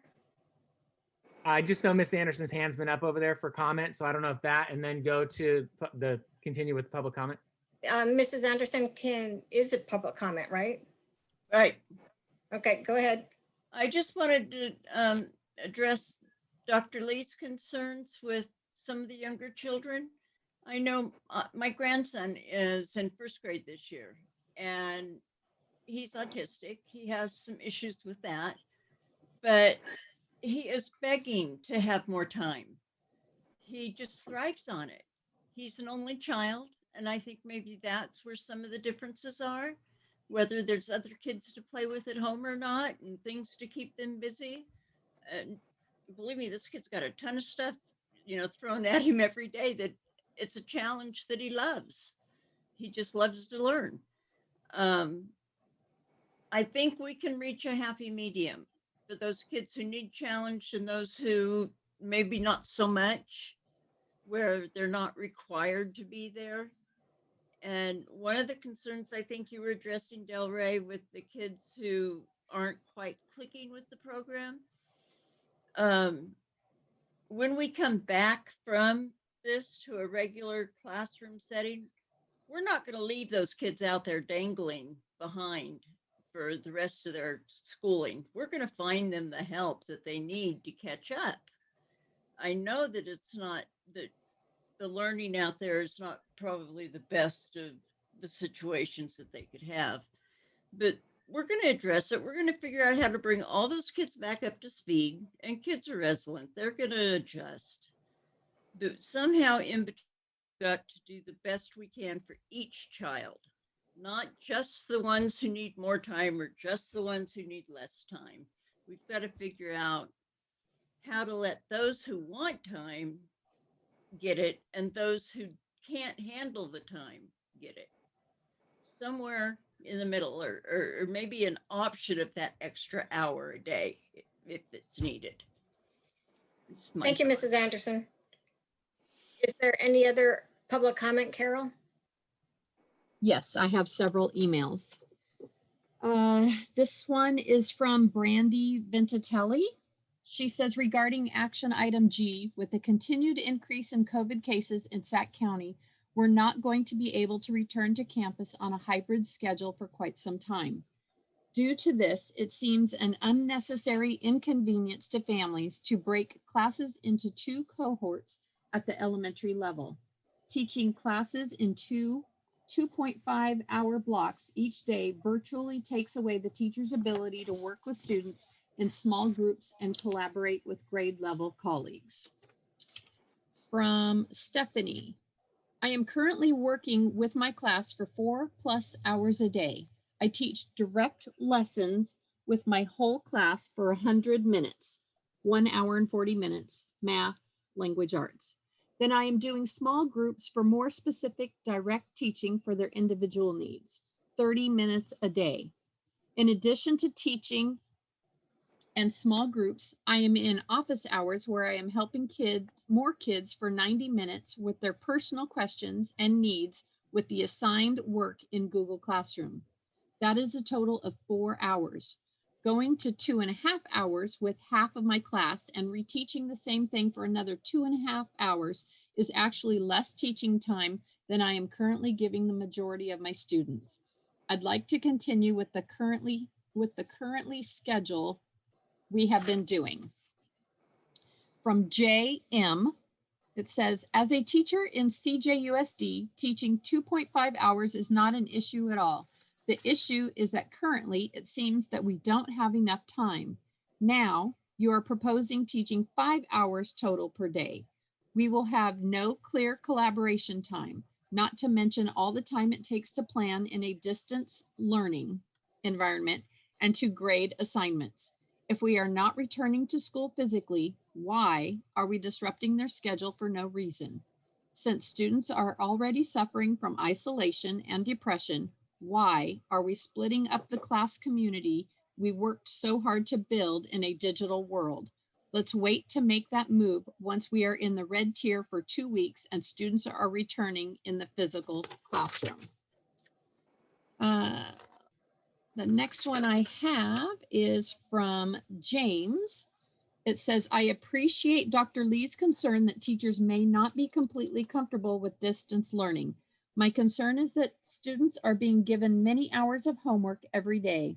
My kids dread doing their homework. They feel lost and frustrated. They would prefer learning with a teacher rather than self-learning with homework. Just my family's experience. The next one is they have asked that I not mention their name. As an elementary teacher in the district, I agree that students need more time with their teacher online. However, now that we are going to continue only virtual teaching, I do not see the need to have both a morning and afternoon group. I have also spoken to several families who would prefer their children be taught in the mornings and for the schedule remain similar to how it is now. Perhaps we could teach half an hour longer in our current morning time. It is twice as much work to teach the same thing in the afternoon, as was said by a board member a few minutes ago.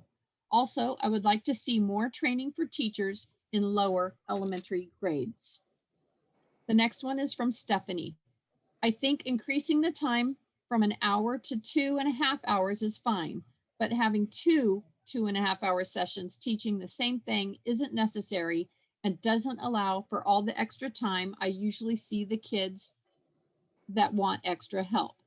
Not all families want the extra help, but some do, and I won't be able to teaching the same lessons twice in a day. Next is from Kat Beamer. I keep hearing it said that we are only teaching for 1 hour. That, in fact, is only the minimum that we are teaching. As a 5th grade teacher, I see my students for live instruction for 1.5 to 2 hours per day. Then I teach in small groups as requested and or as needed. Next, I have from Mary Linden. I understand that parents have posed their questions wanting an increase from 1 hour of teacher instruction per day. Is there a breakdown of what grades their students are in? There is not a one size fits all. Would the board consider keeping 1 hour for TK and K and increasing the online time in steps for older grades? Next, I have from Leslie Masick. I am an elementary school teacher who currently teaches for 2 hours online with another hour of office hours for small. In addition, I have 2 students in person for another hour with IEPs who struggled online. If we go back to the 2.5 hours times 2, I won't be able to bring in my 2 in-person students, the ones who desperately need that. Next is from Nicole. Thank you for all of your hard work. I would just like to give my opinion on the schedule in January. For our family, the best option would be to remain on the current schedule. Our 3 elementary students are on IEPs, and even though they are currently meeting with their teachers for an hour, they are meeting with aides, RSP resources, speech, OT, and counseling. They are not working independently, so the work completion is left to myself or my husband to split our time amongst all of our children. And I think this is my last one. I am concerned for this is from, says not to mention their name. I am concerned from the amount of time that teaching 5 hours a day with students is going to take away from our time as a teacher to collaborate, plan, create / change lessons that fit virtually learning, grade work, and give students feedback. Keep up with expectations of daily engagement, grade book for daily work submit, plus more. Our expectations as a teacher does not change, but yet we are now given less time to complete it. I am already teaching 2 hours plus daily to my whole class, combining my AM and PM classes and holding office hours on top of that. I work 9 to 10 hours plus hours daily and on the weekends to keep up with our demands and expectations in a job where in a normal year, it's challenging. I know many others are working many hours too. With the change of having AM, PM students, teachers will lose out on their collaboration time, which is very important in the situation we are in. I feel that with the decrease of time, the quality of my lessons and materials will actually decrease. That is not who I am, and I give my all into teaching and creating lessons to support students. But at the same time, I cannot continue working at this pace and take care of my family and kids, my physical health, and mental well-being. And that is all I have. Thank you, Carol.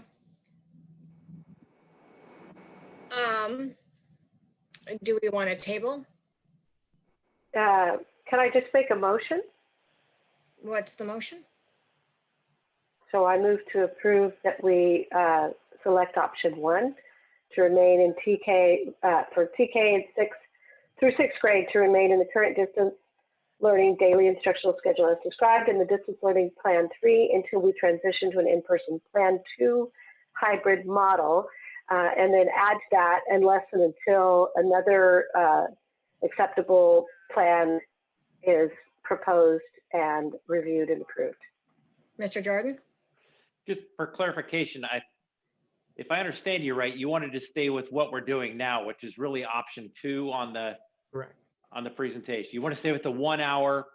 So in the board Correct. packet, what she's reading is option 1 in the board packet, remain with the current model, stay in plan Right. 3 with the Oh, same okay. daily schedule. And then it just was different, Mr. Jordan, on your report versus that. So it would allow us to stay. And I think, Kelly, you put the caveat in there that until we get to the point of moving into plan 2, unless some other great idea comes up or comes forward. And if we're in it for Right. longer. So yes, My Yes, sir. apologies. I'm You're not fine. seeing what you're you're seeing. fine. That's okay. Is Well, I there, thought I'd messed up the agenda again, so No. didn't even faze me. is there a second? I second. Roll call vote, Steve? I'll vote aye. Kelly? Aye. Dr. Lee? Aye. Chair abstains. We will now go to advanced planning, bringing back our advanced planning. And from what I heard from the board, we are going to bring back tier status. Ms. Pope, I think you might have skipped item H, Did I? H. the vacancy. Oh, Mrs. Anderson, you've been waiting for 3 hours. Mrs. Anderson, are you ready? Am. I'm sorry, ma'am. Oh, sure. Just leave me behind. Okay, we're gonna continue Ms. as Pope, we, I'm sorry to interrupt you. I apologize. In our current bylaws or regulations, it does talk about a meeting going past 9, and I think we are at 9. So we would just take a motion to extend the time of the meeting, which I will motion to extend the time, please, Mr. Lair. Thank you for bringing that to our attention. I will second Second? that. Okay, Oh, Mr. Bruno, sorry. thank you. Roll call vote. Do we need a vote? Aye. Aye. Dr. Lee? Aye. Thank you. Chair votes aye. Hi, Mrs. Anderson. Hello, good evening, everyone. Welcome, evening. Dr. Lee. Thank you. I did attempt to call you. I don't know if you got my message or not, but No. yes, I but would did love call you to connect. congratulate you and Can- welcome let's- you. Yeah, that's great. Nancy, it's getting late. Let's continue with the interview. We can do all the pleasantries later. We are going to continue as we did in the past with board interviews, except for since there's only one candidate, each board member will ask 2 questions, except for the last person will only be asking 1 since there's only 7 questions. And Mr. Bruno is going to start. Okay. What do you see as the basic purpose of the public schools? What is the role of the Board of Trustees in the fulfillment of that purpose? Okay, the basic purpose of the public school is to provide children with a free public education, a well-rounded education, a education that prepares them for going out into the world and supporting themselves as well as their families at whatever level they happen to be at, whether that's vocational or college bound, or special education students in the level that they can perform their best. What was the second part? What is the role of the Board of Trustees in the fulfillment of that purpose? The role of the Board of Trustees is to be the link between the community and the school district in the wishes of the community and to support the programs that would provide for those opportunities for the students. Okay, thank you. Mhm. What is your highest priority to accomplish as a board member?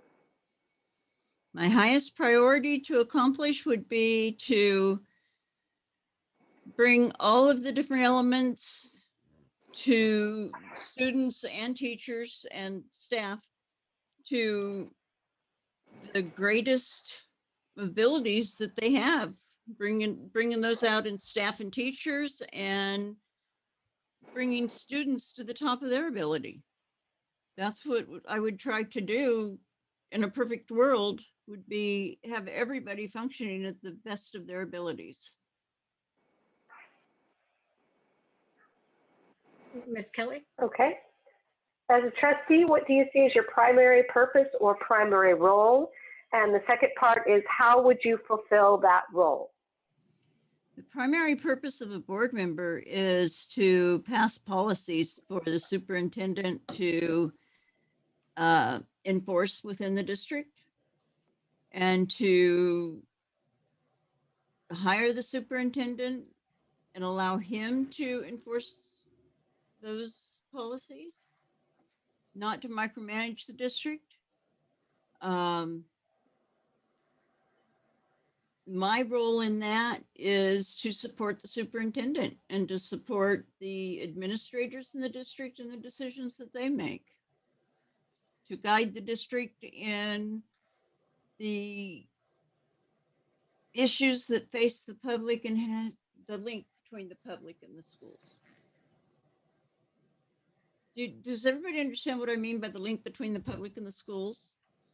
I'm there Absolutely. to represent the public and the people who voted for me. That's my job. My number one priority is to bring their wishes forward and be that link between them and the schools. Does that answer it? What would you do? Yes, I think so. Anybody wanted to follow up on that one? No. Okay. What would you do if you believed administrators had not provided you with accurate and complete information for making a decision? If who hadn't? The administrators? Administrators had not provided you with accurate and complete information for making a decision.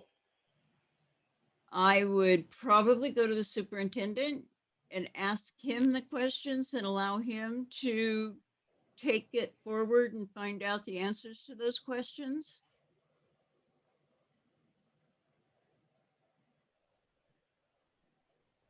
Okay, are you done, Kelly? Yes. Okay, Dr. Lee. Okay, how does an effective school board ensure opportunities for parents and community members to express their diverse range of views to inform board deliberations on important policy issues? In my opinion, for me, it's been always being available to parents. I've never tried to shut myself off from parents and made it known that I was available to them by phone. And then when they have questions, I try to follow up on those questions and advise them what the protocol is, who to, the chain of that they would go through to have something acted upon. if they have a concern, a major concern at a school site or a teacher situation, I would encourage them to take that forward to the superintendent and let him guide them as to what to do. I don't try to step in and solve it myself. I wouldn't go to the administrator and say, hey, this parent's got a problem you need to address, or this is what this parent did, you know. That needs to be dealt with in the proper order. And it's not my job to do that. I've seen it done too many times by board members, and it always blows up in their face. And it doesn't support our administrators. Okay, please summarize the strengths you would bring as a member of the board. The what I would bring? I'm The sorry. strengths Great. you would bring. Okay. Well, being 23 years on the board, I have a lot of history with the district. I know why things were done a certain way, and I know the mistakes that we've made. And in several occasions, I've been able to prevent us from making those same mistakes. I know why things were done a certain way or why they weren't done a certain way. And I've kind of been known as like the district historian in some cases, where people will come to me and say, hey, you know, what happened here? Or what do you know about this? And I don't know, I've just grown to a point to where I feel like the district is family, and it's really hard to give up family. I've known when certain board members have attacked certain people, or people have attacked certain board members, and I don't like to see that happen. But it does. There was somebody who ran for board this time who had a personal vendetta against certain administrators. And it's just not fair to do that. That's not why you're there, to, you know, take personal attacks on people. It can't be that way. So I just feel like, to be fair to everybody is why you're up there. And sometimes it's hard to do, but you have to be fair to everybody. And I have a follow-up question on that, Ms. Anderson.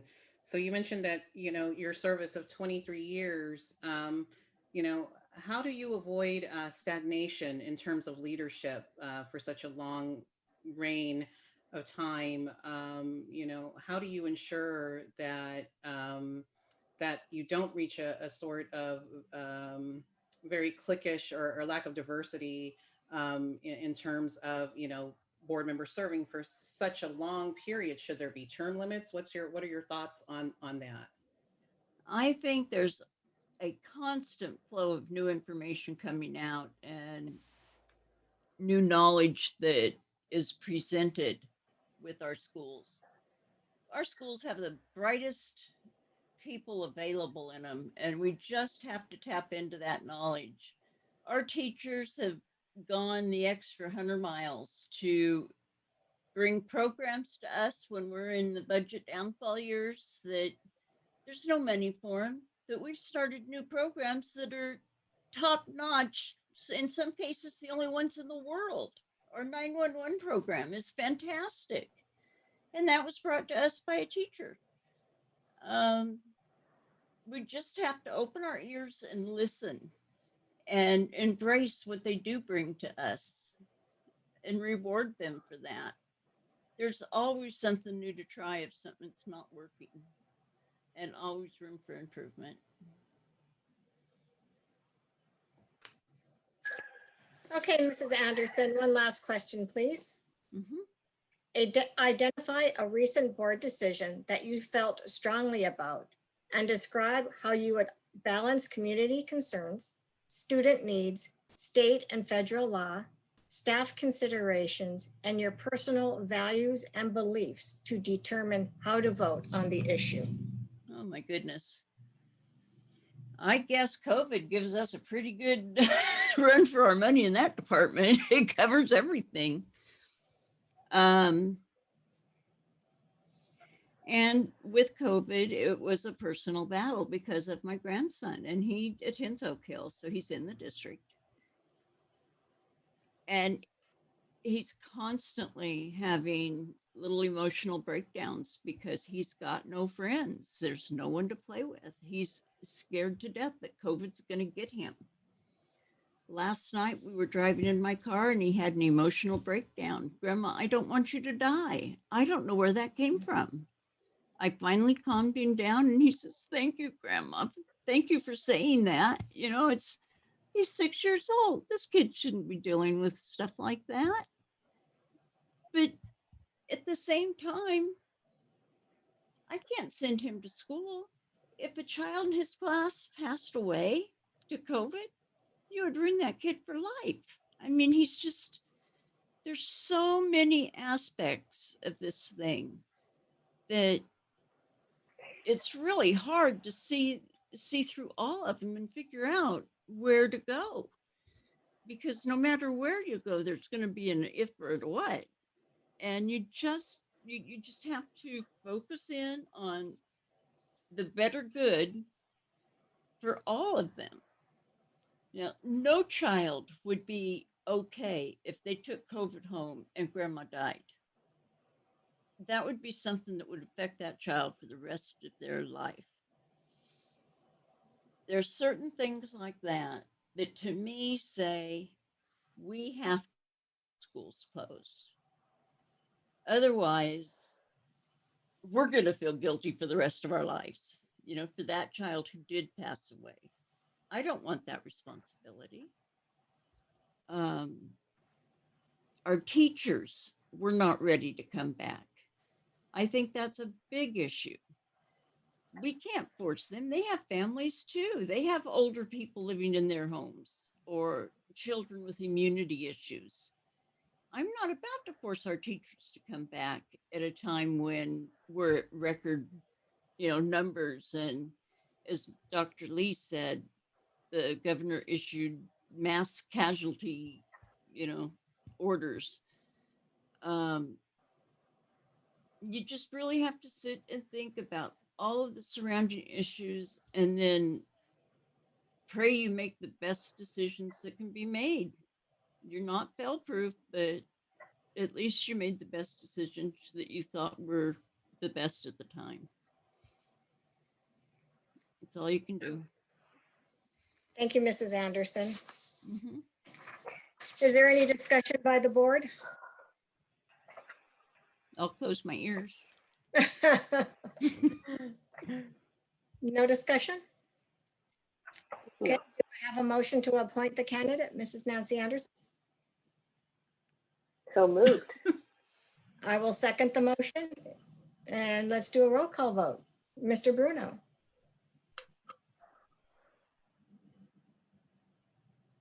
You're muted. I think you're muted. I apologize. Aye. Thank you. Thank you. Ms. Kelly? Aye. Thank you, Ms. Kelly. Wholeheartedly. Thank you, Ms. Kelly. Dr. Lee? Aye. Thank you. And the chair votes aye. Thank you, Ms. Pope. You're welcome. Welcome. And we now have a full board. Finally. Yay. Yay. Thank you, Wow. Mrs. Anderson. Kelly said. Wow. Congratulations, Mrs. Anderson. I think Welcome. Scott has. Did you enjoy your 1 month hiatus? Yeah. Not even a month. I think Mr. Scott has lived through something that almost no superintendent ever lived through, replacing all 5 board members. Right?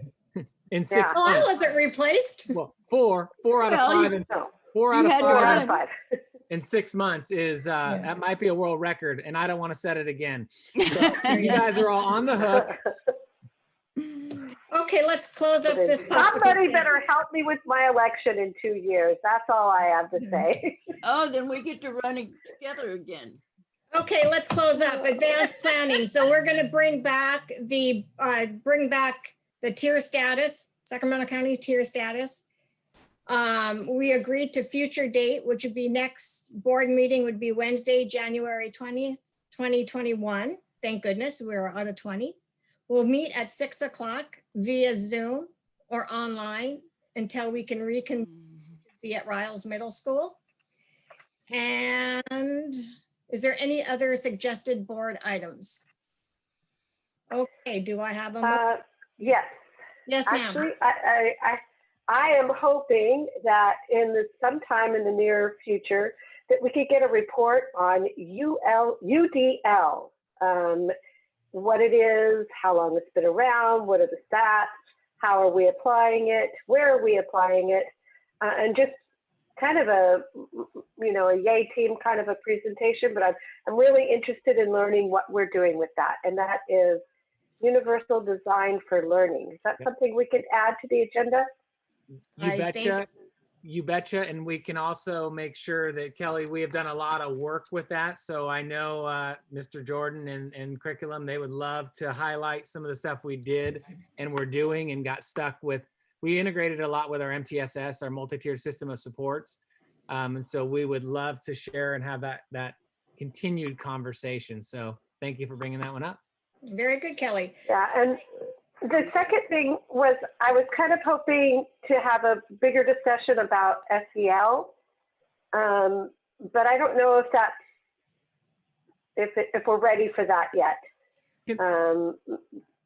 One of the things that might require some pre-conversations. I'm sorry. Mr. Laird did share a great information on SEL that I found very useful. So I want to say thank you for Mr. Laird providing that, but thank you, Dr. Lee, for the suggestion. Yeah, I would suggest, Miss Kelly, that the UDL actually will tie in with our multi-tiered system of support and SEL. So I think that conversation will logically come from us scratching the surface with UDL. So if we can kick that off in January, we'll come up with like an overview, and then I think you'll see that it will dovetail into many conversations around social emotional learning, intervention pieces, other things that we have. So that's a great starting point, I think. So if you would, I just have a request, Mr. Laird, that you also present to us how is UDL connected to differentiated instruction. Yes. Because I think that's key, and I think that's a piece that we're missing talking about right now. Try to meet the needs of all learners. UDL is one way. How does that intersect with differentiated instruction? And if you could help us to understand that better. Absolutely. Would be honored to do that. So thank you, guys. That's great. Okay, do we have a motion for advanced planning? I guess we don't. Okay. Adjourning. We'll not return to closed session. Do I have a motion to adjourn the meeting? Move to adjourn. You're going back to closed? We are not. Oh, yes. Do I have a second? I'll second. Okay, roll call vote. Mr. Bruno. Aye. Kelly? Aye. Thank you, Dr. Lee. Aye. Chair votes aye. We adjourn at 9:24.